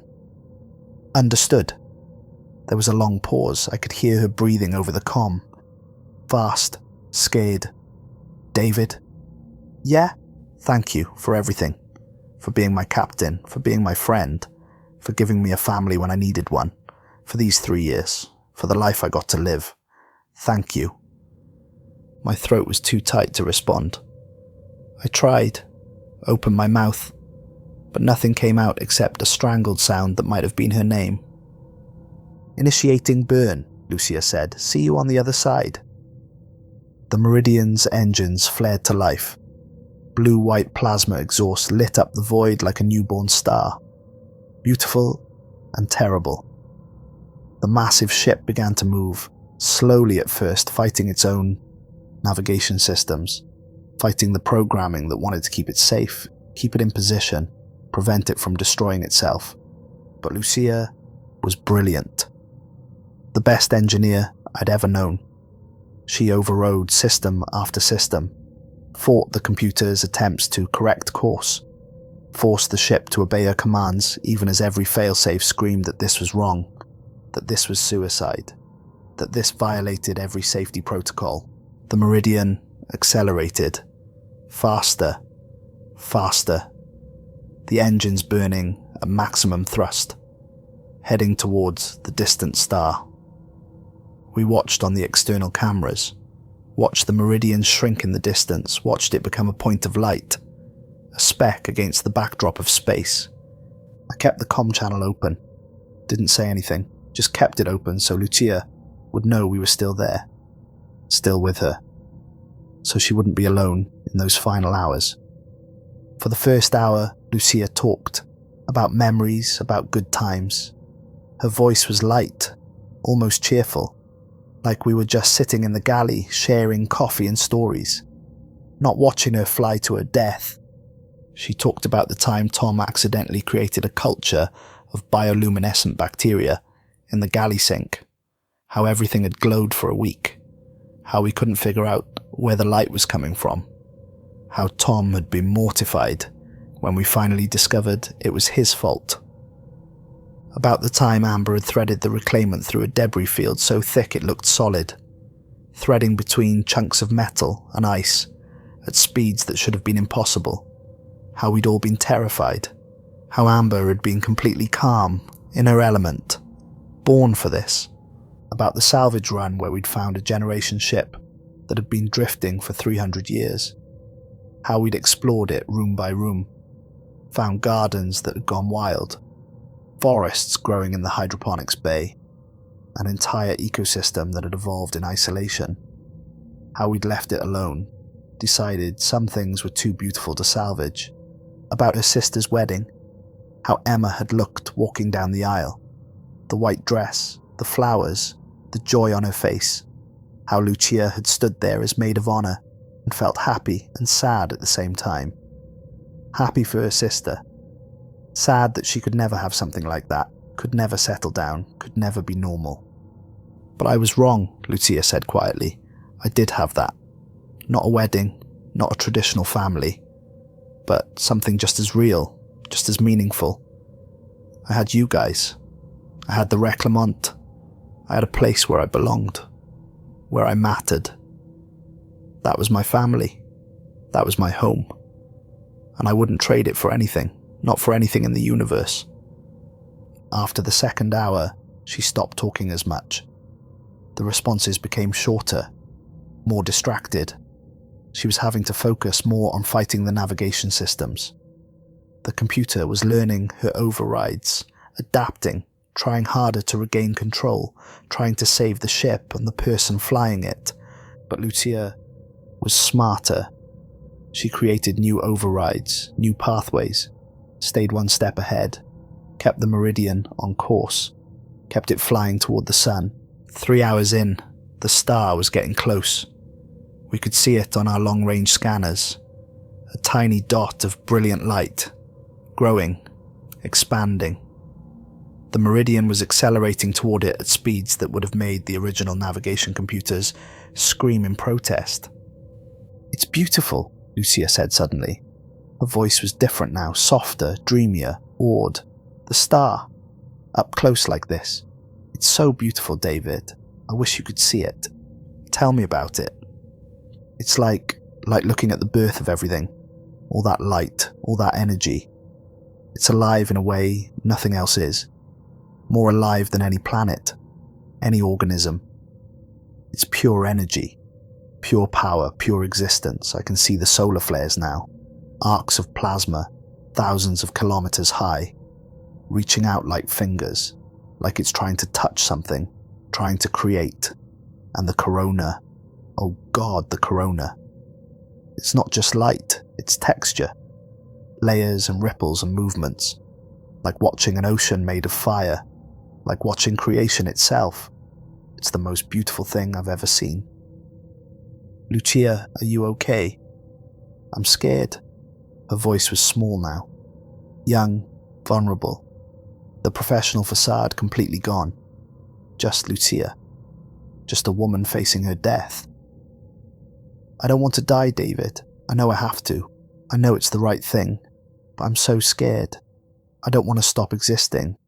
I don't want to disappear. I want to keep living, keep seeing beautiful things, keep being part of your crew, keep being me. I know, I'm so sorry. But I'm glad it's ending like this, looking at something beautiful, going out on my own terms, making the choice myself instead of having it made for me. That's more than most people get. That's more than I deserve. So I guess I'm okay as I can be. 4 hours, the Meridian was entering the outer corona now. The temperature outside the hull would be rising rapidly, thousands of degrees, climbing exponentially with every kilometre. Systems are failing, Lucia reported. Her voice was struggling now, breaking up over increasing interference. Hull temperature approaching critical, multiple alarms. The computer is trying to engage emergency protocols, trying to save itself, but I'm not letting it. I'm keeping us on course, almost there now. Just a little further. Lucia, viewports are darkening automatically, trying to protect against radiation, but I can still see it. The light is so intense, so bright, like looking at the face of God, like staring into infinity. I can feel it now, the heat, even through the hull, even through the shielding. It's so hot. The ship is shaking, coming apart. I can hear metal groaning, seams splitting. The Meridian is dying, and I'm dying with it. 5 hours. The signal was breaking up badly now, Lucia's voice cutting in and out, static and interference and the sound of a ship being torn apart by forces it was never designed to withstand. It's okay, Lucia said, her voice was fading. It doesn't hurt, it's actually kind of peaceful. Like falling asleep, like letting go. I can feel myself dissolving, becoming light, becoming energy, becoming part of the star. It's beautiful, David. It's so beautiful. Don't be sad. Don't mourn me. I'm not dying. I'm transforming. I'm becoming something else, something eternal. Something that will burn for billions of years. Lucia, please, tell Emma I love her. Tell the boys their Aunt Lucia flew into a sun and became a star. Tell them to look up at night and know I'm there, watching over them, keeping them safe. Tell them... The signal cut out, just static. White noise and distance and the interference of a star consuming a ship. On the scanner, the Meridian's transponder signal flatlined. The ship had entered the photosphere. The temperature there was millions of degrees. Nothing could survive it. Not the ship.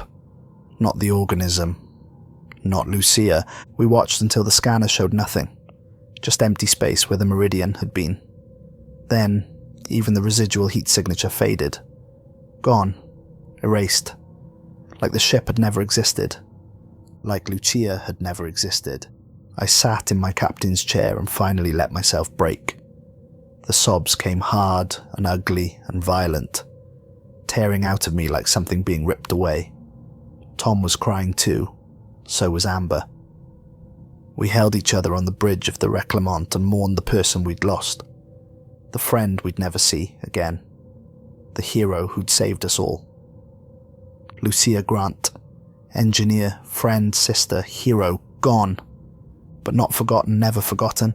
The military quarantine facility was on a small research station in neutral space. Far from the colonies. Far from shipping lanes. Far from anywhere someone might accidentally expose the general population to what we carried inside us. Grey walls, sterile air, the smell of disinfectant and fear. Armed guards outside every door. Cameras in every room. Monitoring everything. Recording everything. Making sure we didn't become a threat. Making sure the organism stayed contained. We spent 6 months there. 6 months of being studied like lab specimens. 6 months of blood tests and biopsies and scans. 6 months of being treated like we were the monsters from the Meridian. Like we were bombs waiting to explode. The debrief teams were relentless. Military intelligence officers in crisp uniforms, asking the same questions over and over. What did you see? What did you touch? How long were you exposed? When did you first notice symptoms? Tell us again. Slower this time, more detail, every single moment from when you boarded the Meridian until you escaped. Every conversation, every observation, every thought. They recorded everything, video and audio, every interview, every examination, building a database, a record. So if the organism ever appeared again, they'd know how to recognize it, how to fight it, how to contain it. Dr. Patricia Graves was the military's lead biologist on the project. 50s, grey hair pulled back severe, eyes that had seen too much and stopped being surprised by anything. She treated us like human beings, not specimens, not threats, just people in a terrible situation. I appreciated that more than she knew. The organism is remarkable, she told me during one of our sessions. I was strapped to an examination table while machines scanned my body, looking for changes, looking for progression. It's the most sophisticated biological entity I've ever encountered, and I've studied some truly horrifying things. Bioweapons from the resource wars, engineered plagues, flesh-eating bacteria that can survive in vacuum. But this is different. This isn't just dangerous, it's elegant, perfect, like something designed rather than evolved, which makes me wonder if it really came from that moon, or if the science team on the Meridian found something else, something left behind, something created. You think it's artificial? I think it's too perfect to be natural. Evolution is messy, random. This thing is precise, purposeful, like it was engineered for a specific function. To infiltrate, to replace, to spread undetected. That doesn't happen by accident. What function? I don't know, maybe a weapon, maybe a tool for terraforming, maybe something we can't even comprehend because we're thinking like humans and this thing comes from a completely alien perspective. She paused. Or maybe I'm wrong. Maybe it really is just a natural organism that evolved in conditions we can't imagine. Maybe the universe is stranger than we think, more dangerous, more full of things that can end us. Can you destroy it, the organism inside us? In a lab setting, yes, we've killed samples with intense heat. Certain chemical compounds sustained radiation exposure, but inside a living host protected by the immune system, integrated at a cellular level, that's much harder. We can't attack the organism without attacking you, and your body won't cooperate with killing itself. So we're stuck with it. Your immune systems are keeping it dormant. As long as that continues, you're safe. You're human. You're yourselves. But if something compromises your immune function, serious illness, extreme stress, certain medications, radiation exposure, severe injury, the organism could activate, could begin the transformation process we saw on the Meridian. And then you become what the crew became. You stop being you. Something else takes over, something that looks like you, and talks like you, and has your memories, but isn't you, can never be you, because the original you is gone, erased at a cellular level, replaced by a copy so perfect, even the copy doesn't know it's not the original. I thought about that constantly during those 6 months, thought about the line between me and not me, thought about identity and consciousness, and what it meant to be human. If something had all my memories and personality and behaviours, if even I couldn't tell the difference, then was there really a difference? Or was identity just information? And if information could be copied, then was anything really lost? But I knew the answer. Deep in my gut, there was a difference. The original David Torres would die, would cease to exist. What remained would be something else wearing his face, living his life. But it wouldn't be him. Wouldn't be me. I would be gone, dead in every way that mattered, even if my body kept walking around. That's what made the organism so horrifying. It didn't just kill you.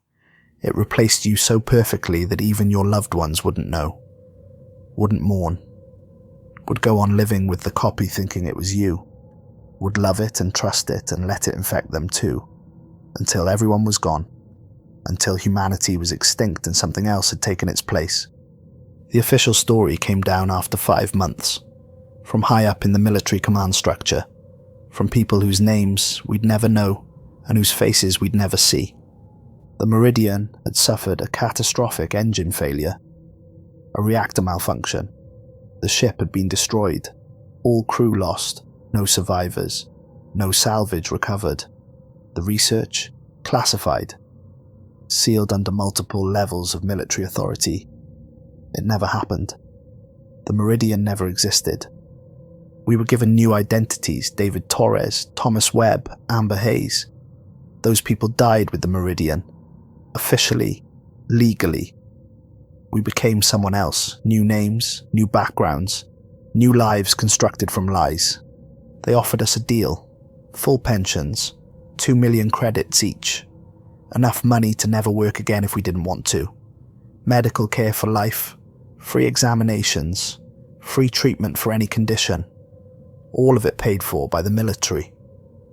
In exchange for signing a non-disclosure agreement 20 pages long. If we talked about what really happened, if we told anyone about the organism or the Meridian or what we'd seen, we'd be arrested for violating military secrets, tried in a closed court, sent to a detention facility where no one would ever hear from us again.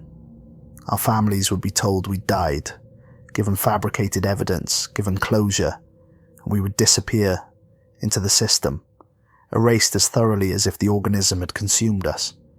We signed. What choice did we have? We were infected with something the military wanted to keep secret. We had no leverage, no power, no options, just the knowledge of what we'd seen and the hope that staying quiet would keep us alive, would let us have some kind of life, even if it was built on lies. They released us after 6 months. The organism had remained dormant in all of us. Our immune systems had held. We were safe, for now. They gave us our money, our new identities, our instructions, monthly checkups at designated medical facilities, report any symptoms immediately, any physical changes, any strange thoughts or behaviors, anything that might indicate the organism was waking up. They gave us monitoring devices, small implants under our skin, tracking our location, our vital signs, our cellular activity, so they'd know immediately if something changed, if we started to transform. So they could contain us before we spread the infection. We were free, technically, but we'd always be prisoners of what we carried inside us. Always be potential threats. Always be one immune system failure away from becoming monsters.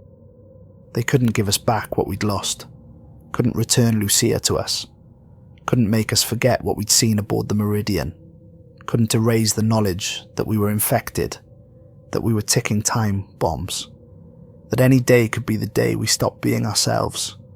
We tried to stay in touch, the three of us. We had each other's contact information, our new identities, our new locations, but it was hard, so hard. Every time we talked, every time we saw each other, we were reminded of that ship, those empty specimen containers, Lucia's voice over the comm saying, "It's beautiful." Amber moved to a remote colony on the outer rim, bought a small apartment overlooking a methane sea on a moon orbiting a gas giant. Somewhere quiet, somewhere isolated, somewhere she could be alone with her guilt and grief and fear. She sent me messages sometimes, short, terse, never more than a few sentences. The nightmares were getting worse, she said. Dreams where she was split, standing outside her apartment watching herself through the window, but also inside, looking out. Both versions convinced they were real. Both versions terrified the other was the copy. And she couldn't tell which one was her. Couldn't tell which one was the organism. Couldn't tell if she was already gone and just didn't know it yet. Tom built a laboratory in his home. turned his entire life into studying the infection. He wanted to understand it, to find a weakness, to figure out how to kill the organism without killing the host, to create a cure so we could be free, so we could stop living in fear. He sent me reports monthly, clinical, detailed, tracking the slow microscopic changes happening inside our bodies. The organism was growing, so slowly we could barely detect it, but it was there, spreading, learning, preparing. His last report arrived 3 weeks ago. The organism now comprised 27% of his cellular structure. The rest of him was still human, still original, still Tom. But he was losing ground. Slowly, inexorably. The organism was winning the war happening inside his body. "I'm changing," he wrote. "So slowly I can barely detect it. But it's happening. My cells are being replaced one by one. In another 10 years, maybe 20, I'll be more organism than human. And I won't even notice. That's what terrifies me most, David. The transformation is so gradual, so subtle, that by the time I realize what's happened, it'll be too late. I won't be Tom anymore. I'll be something that thinks it's Tom, that has Tom's memories and personality and consciousness, but isn't, can never be. Because the original Tom Webb will be dead, erased, gone, and something else will be living my life. And it'll think it's me. It'll believe it's me. It'll have no idea it's a copy. And that's horrifying, because it means I'll never know when I stop being me. Never have a moment of clarity where I understand I'm gone. I'll just fade away gradually until there's nothing left. Until I'm completely replaced. And the thing wearing my face will go on living. Will go on studying the organism. Will go on sending you reports. And you won't know I'm gone. You'll think I'm still here, still fighting, still me. But I won't be. And by the time you realize it, I'll have infected you, and the cycle will continue. Forever. I visit a medical facility once a month. A small clinic in the lower levels of Europa Station. The place I bought that apartment I'd always dreamed about. The one with the viewport overlooking the ice fields. The one where I could finally stop running and try to build something resembling a life. The doctors scan me, test me, monitor the infection's progression. They don't tell me their names, don't make small talk. Just examine me, clinically, and file their reports. Somewhere, to someone. I've learned not to ask questions, not to push for information, just to submit to the examinations and hope each month that I'm still me. So far, I'm stable. The organism remains dormant. 15% of my cellular structure now. Growing, but slowly. My immune system keeps fighting, keeps holding the line, keeps me human. But I feel it sometimes, a strange sensation under my skin. Like something moving, shifting, exploring, learning the boundaries of my body. Testing, waiting, preparing for its moment. I stand in front of the mirror every morning, 20 minutes, sometimes more, examining myself for changes, my skin for variations in texture or colour, my eyes for that telltale shifting, my reflexes for changes in speed or coordination, looking for any sign that I'm losing, that the organism is waking up, that I'm becoming something else. My fingernails look normal, my skin looks normal, my eyes look normal, everything looks normal. But I know that doesn't mean anything. The crew of the Meridian looked normal too, until they didn't. Until suddenly they were something else wearing familiar faces. I quit salvaging, couldn't do it anymore. The thought of boarding another derelict ship made my hands shake, made my heart race, made me see those empty specimen containers, hear Lucia's voice, feel the wrongness of the Meridian. I tried to build a normal life, got a job working cargo logistics on the station. Nothing exciting, nothing dangerous, just organising shipments and filing manifests. Normal, safe, boring, I tried to date. Met a woman named Rachel at a station bar.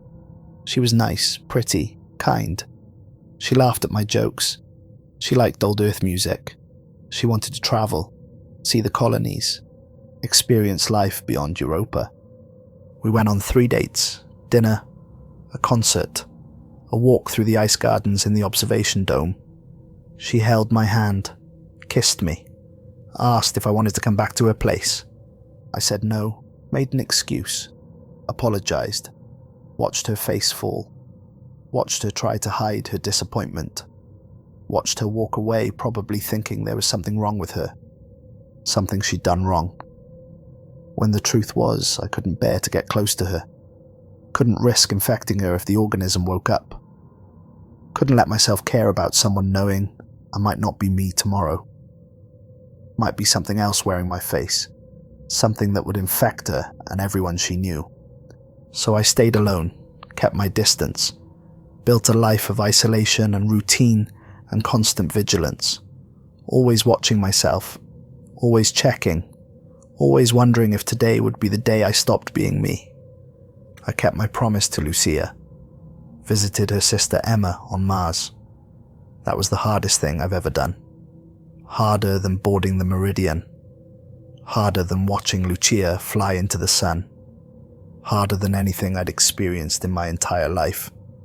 Emma lived in a nice apartment in one of the dome cities. Not rich, but comfortable. She worked as a teacher, primary education. Her husband Robert was a civil engineer. Worked on the terraforming projects. They had 2 boys, Leo and Marcus, 12 and 10 years old now, growing up, becoming young men. I sat in her living room with its comfortable furniture and family photos on the walls, and children's toys scattered on the floor. And I told her the truth, or as much of the truth as I could without violating the NDA, without disappearing into a military prison. I told her that Lucia had died saving people, that she'd made a choice, that she'd sacrificed herself to stop something terrible from spreading, that she'd been brave beyond measure, that she'd been a hero, that her death had meant something, had saved countless lives. "Tell me she didn't suffer," Emma said. She was crying, tears running down her face unchecked. "Please tell me my sister didn't suffer. Tell me it was quick. Tell me she didn't know. Tell me she wasn't scared." I thought about those final hours, Lucia alone on the bridge of the Meridian, flying toward the sun, watching it grow larger, knowing exactly how she was going to die, feeling the heat, feeling the ship coming apart around her, feeling herself dissolving into light and energy and nothing. "She didn't suffer," I lied. The words tasted like poison, like betrayal. But they were what Emma needed to hear, what Lucia would have wanted me to say. She said it was beautiful, like falling asleep, like becoming part of something eternal. She said to tell you she fought something worth fighting, that she won, that she loved you, that she was thinking of you at the end.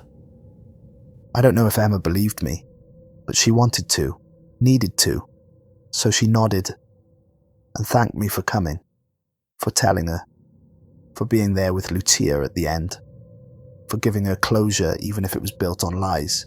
She asked me to stay for dinner. I said yes because I couldn't say no, because Lucia would have wanted me to, because it was the least I could do. I met her sons, Leo and Marcus. They were good kids, polite, curious, full of energy and dreams and hope. They had Lucia's eyes, her smile. Seeing them hurt in ways I couldn't describe made me see what Lucia had saved, who she'd saved, why her death mattered. After dinner, Marcus showed me a drawing he'd made, a spaceship among the stars, detailed, careful, the work of a child who paid attention, who loved the details. "My Aunt Lucia promised to take me on a salvage run when I was old enough," he said. His voice was small, sad. "She said we'd find treasure in dead ships, said we'd have adventures.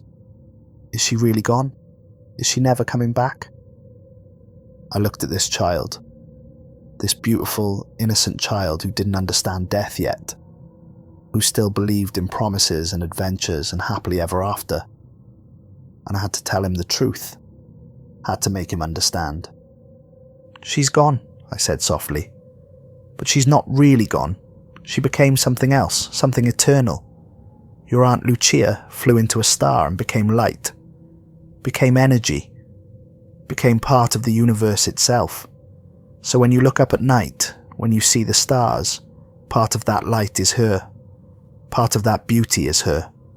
She's watching over you, keeping you safe, making sure you grow up strong and brave like she was." Marcus thought about that for a long moment. Then he nodded slowly, like he understood. Like the metaphor made sense to his young mind, in a way the harsh reality of death couldn't. "So, she's like a guardian angel now?" he asked. "Yes, exactly like that." "Then I'm not sad anymore, because she's always with us, always watching, always there." I wished I could believe that. Wished I could find comfort in the idea that Lucia still existed somehow. That burning in a star was transformation rather than annihilation. But I knew better. Lucia was gone, completely. Finally. Nothing remained except memories and grief and the weight of promises I couldn't keep. That night, alone in my hotel room on Mars, I cried for the first time since leaving quarantine. Cried for Lucia, for Tom and Amber and what we'd become, for myself and the life I'd lost, for all the people aboard the Meridian who died horrible deaths, for Emma and her boys who would grow up without their aunt, for Rachel who I'd pushed away because I was too damaged to let anyone close, for everyone and everything the organism had taken from us. I cried until there was nothing left, until I was empty, hollow. A shell going through the motions of being human, while something alien grew inside me, learning, waiting, preparing to erase me and take my place. After that visit, I thought maybe I could move on, could start to heal, could find some kind of peace with what had happened, could build a life worth living even if it was borrowed time, even if any day could be my last day as myself. But then, 3 weeks ago, everything changed. I received a message, anonymous, encrypted, routed through so many proxy servers that tracing it would be impossible. Someone had gone to extraordinary trouble to make sure it couldn't be tracked back to them. Military-grade encryption, the kind used for state secrets and black ops communications. The message was simple, no text, no explanation, just a file attachment, a list. Ship names and coordinates. The Ulysses research vessel, last seen in the Perseus arm, reported missing 4 months ago. Crew of 19, classified research mission. Details sealed. The Nightingale survey ship. Disappeared near the Cygnus Rift, missing 8 months, 27 crew members. Military contractor funded. Research parameters unknown. The Providence, science vessel, lost in the Sagittarius expanse. Gone for a year, 31 people aboard. Expedition to study extremophile organisms. Last transmission mentioned significant biological discoveries. 3 more ships, all research vessels, all conducting classified biological studies, all funded by the same military contractor that had paid for the Meridian's expedition to LV-774. All missing, all out there somewhere, drifting, waiting, holding horrors that no one should ever find. I spent 2 days verifying the information, hacked into colonial transport databases using skills I'd picked up over 15 years of salvage work, cross-referenced military shipping logs, confirmed vessel specifications, and mission parameters through back channels and dark web forums. It was all real, every detail. Those ships were out there, floating in the void. Power systems probably still running. Navigation computers maintaining position, waiting to be found by the next unlucky salvage crew who saw $signs instead of danger. I tried to warn people, posted anonymous messages on Salvager forums, described the dangers without using specifics that would violate my NDA and get me disappeared. sent encrypted tips to colonial authorities suggesting certain coordinates should be marked as hazardous, filed anonymous reports claiming radiation leaks and structural instability. Nobody listened. Or maybe they listened and didn't care. Or maybe the military intercepted my warnings and buried them. Because here's the truth about deep space salvage. It's dangerous. Everyone knows that. People die all the time. Ships explode. Reactors fail. Salvagers disappear. It's part of the job. Part of the risk you accept when you go out there. But the money's too good. 3, 4, 5 million credits for one good score. That's retire early money. That's change your life money. That's the kind of money that makes you rationalize risks you know you shouldn't take, makes you ignore warnings, makes you board ships you should mark as hazardous and walk away from. I know because I did it. We all did. We saw the signs aboard the Meridian, felt the wrongness, knew something was off, and we kept going anyway because 5 million credits was too much to pass up, because we were professionals who thought we could handle anything, because we were arrogant and stupid and human, and it destroyed us. So I'm telling this story now. Recording it, getting it on permanent record, distributing it through channels that can't be easily traced or shut down, uploading it to forums and archives and data repositories throughout the colonies, making sure it can't be erased, can't be buried, can't be classified and sealed and forgotten. Because you need to understand what's out there, what's waiting in those derelict ships, what happens if you board them, if you're in salvage, if you work the outer colonies, if you've ever thought about investigating a research vessel that's gone dark. Please listen to me. Don't do it. If you find a ship like the Meridian, the Ulysses, the Nightingale, or the Providence, mark it as hazardous and walk away. Don't investigate. Don't board. Don't even get close. Don't let curiosity or greed or professional pride convince you that you can handle it, that you'll be more careful, that you'll be smarter than we were. You won't be. The organism is smarter than you, more patient, more adaptable.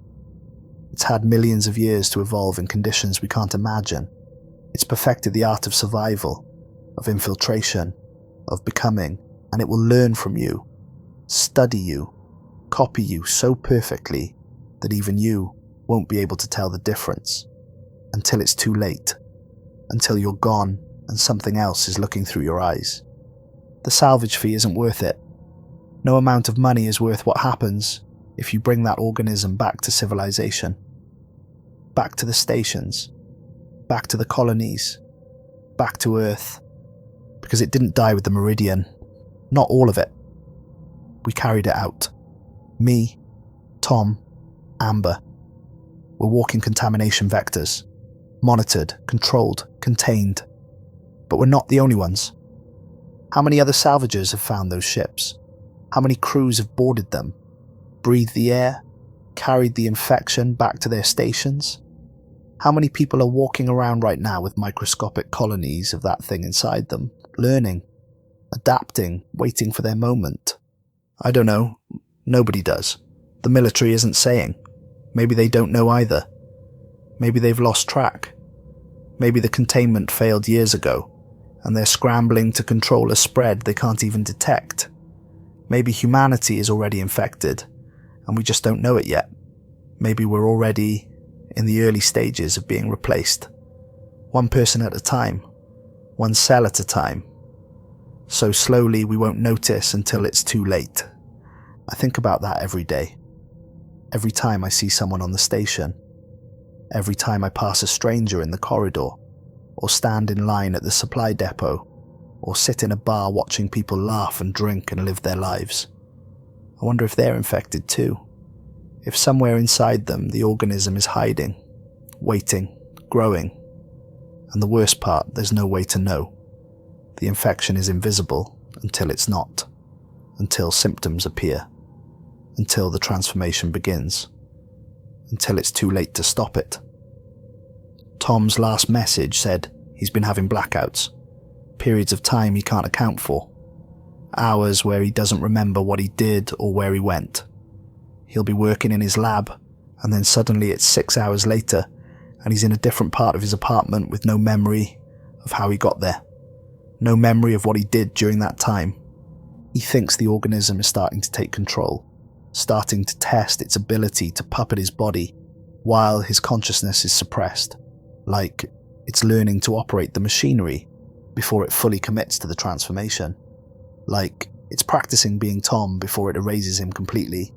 He's terrified, not of dying, but of not knowing when it happens, of fading away so gradually that he never has a moment of clarity where he understands he's gone, where he can say goodbye, where he can make peace with it. He's made arrangements, contingencies. If he misses 2 consecutive weekly check-ins, if we can't reach him, we're supposed to assume the worst.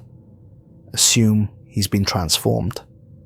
Assume the thing wearing his face isn't Tom anymore, and we're supposed to report it to the authorities, get him quarantined, contained, studied, so his death means something, so the data helps someone someday.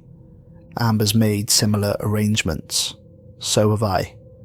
We've agreed to check in with each other every week. A simple message, a code phrase that proves we're still us, still human, still fighting.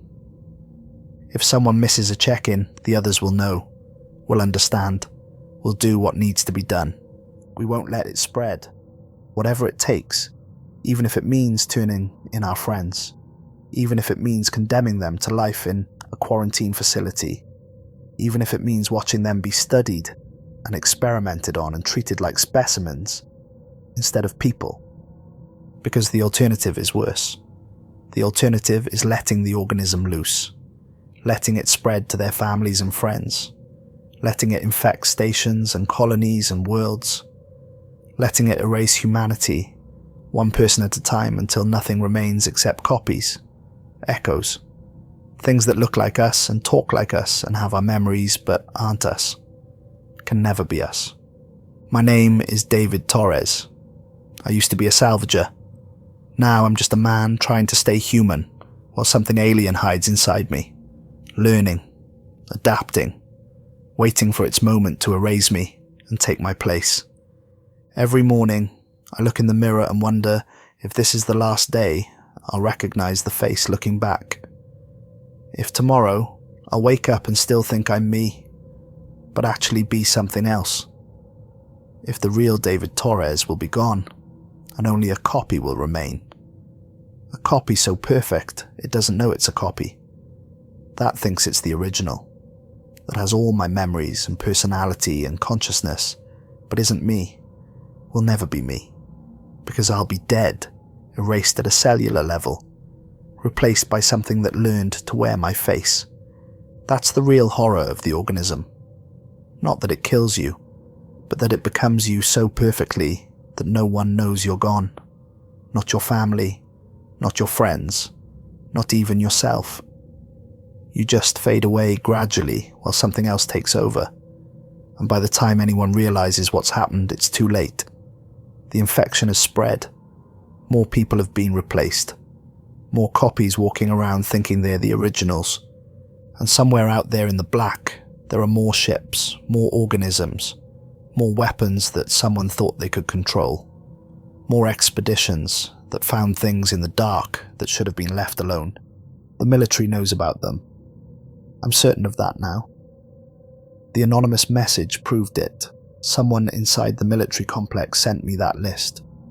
Someone who knows what's really happening. Someone who's trying to warn people in the only way they can without ending up in a detention facility or disappearing into whatever black site the military uses for people who know too much. Someone who understands that the official story is a lie, that the Meridian wasn't an isolated incident, that there are more ships out there, more infections, more transformations happening right now, more people being replaced while the military tries to contain something they can't even detect. But warnings don't matter if nobody listens. And in my experience, people don't listen until it's too late, until they've already made the mistake, until they're already infected, until they're already dying without knowing it. So I'm putting this story out there, making it public, giving it to anyone who will listen. Maybe it'll reach someone who needs to hear it. Someone who will find one of those derelict ships and remember this story. Remember the Meridian. Remember Lucia and what she sacrificed. Remember what happened to us. Maybe they'll turn around. Maybe they'll mark the ship as hazardous and leave it alone. Maybe they'll save themselves and everyone they love from what we went through. Or maybe they won't. Maybe the promise of millions of credits will be too strong. Maybe they'll convince themselves it'll be different for them, that they'll be more careful, more prepared, that they can handle whatever they find. That's what we thought too. And we were wrong. If you're reading this, if you're in salvage, if you're working the outer colonies, if you're planning to investigate any unregistered vessel with active power systems and no crew, please learn from our mistake. Don't board the ship. Mark it as hazardous. Report the coordinates. Let the military handle it. Let someone with biocontainment protocols and hazmat teams and proper equipment deal with it. Don't be like me. Don't make the choice I made. Don't let curiosity or greed or pride convince you that you know better, that you can handle it. Because you can't. Nobody can. The organism doesn't just want to kill you. It wants to become you. It wants to wear your face and live your life and spread to everyone you love. And it will. Because that's what it does. That's what it was designed to do, or evolved to do, or exist to do. It infiltrates. It learns. It becomes. And it spreads. And once it does, no one will ever know the difference. You'll look the same, sound the same, act the same, have the same memories and personality and relationships. But you won't be you. The real you will be gone, dead, erased at a cellular level, and something else will be living your life. And no one will know, no one will mourn, no one will miss you, because they'll think you're still there. That's the real horror. Not death, but replacement, erasure, being overwritten by something that copies you so perfectly that even it believes it's you. I dream about it sometimes, about the moment when I stop being me. I dream that I'm standing in my apartment looking in the mirror, and I see my face, my eyes, my expression. But I know it's not me anymore. I know I'm already gone. That the thing looking back is something else. Something that learned to be David Torres, but isn't him. Will never be him. And I wake up screaming, checking myself, making sure I'm still me. Making sure I haven't been replaced without knowing it. Making sure today isn't the day I fade away into nothing while something else takes over. It's been 6 years since the Meridian. 6 years of monthly checkups and constant monitoring. 6 years of living with the organism inside me. 6 years of wondering when it will wake up. When I'll start to change. When I'll stop being me. So far, I'm still here. Still human. Still David Torres. The organism is growing slowly. 20% of my cellular structure now. But still dormant. Still contained. Still losing the war against my immune system. But I don't know how much longer that will last. Tom's at 27% and showing symptoms. Amber's at 19% and having nightmares that are starting to feel less like dreams and more like premonitions. We're all changing, all being slowly replaced, all dying gradually while trying to live. And when it ends, when I finally start to transform, I hope someone will do for me what Lucia did for all of us. I hope someone will stop me before I spread the infection, before I become something that wears my face but isn't me, before I infect Emma and her boys and Rachel and everyone else I've ever cared about. Because that's the only way this ends. The only way to win against something that learns to be human. You have to let go while you still can. While you're still you enough to make that choice. While there's enough of you left to understand that dying is better than being replaced. That's what Lucia understood. That's why she's a hero. That's why her sacrifice mattered. She didn't just save us, she saved everyone. Every person, on every station. Every child on every colony. Every human being in the universe who would have been infected if the organism had gotten loose. She flew into a star and became light, became energy, became eternal. And in doing so, she stopped the infection, burned it out of existence, made sure it couldn't spread. And that's what I'll do if I have to. What Tom and Amber will do. What anyone who understands what's at stake should do. Let go. Let the fire take you. Let yourself be erased completely, rather than become something that wears your face but isn't you. That's the message. That's the warning. That's what I need you to understand. Don't board those ships. Don't breathe the air. Don't touch anything. And if you do, if you make the mistake we made, if you get infected, then don't come home. Don't spread it. Don't let what happened to us happen to everyone else. Find a star, plot a course, fly into the light, and let yourself burn. It's the only way. The only way to stay human. The only way to win. So please, if you remember nothing else from this story, remember this. The organism is out there, in those ships, waiting, patient, ready to become you. Don't give it the chance. Walk away. Stay human. And if you can't, if you've already been exposed, if you're already infected, then do what Lucia did. Find a star and burn. It's beautiful, she said, like becoming light, like being eternal. And maybe she was right. Maybe that's the only transcendence we get. The only way to escape being replaced. Burn bright enough that nothing remains. No cells to copy. No memories to steal. No you to become. Just light. Just energy. Just the beautiful oblivion of ceasing to exist before something else can take your place. My name is David Torres. I was a salvager. I boarded the Meridian, and I've been dying slowly ever since. Don't make my mistake. Don't board the ship. Just walk away, please, while you still can. While you're still you, before it's too late. Before you become something else, and before you stop being human. Walk away, and stay yourself. That's all any of us can do. That's all that matters in the end. Staying human, staying real. Staying you, for as long as possible. Until the organism wins. Or until we find a way to burn it out of existence, or whatever comes first. Walk away from the ships. Remember the Meridian. Remember Lucia. Remember that some things are worse than death. Some things are worse than dying. Being replaced is worse. Being erased is worse.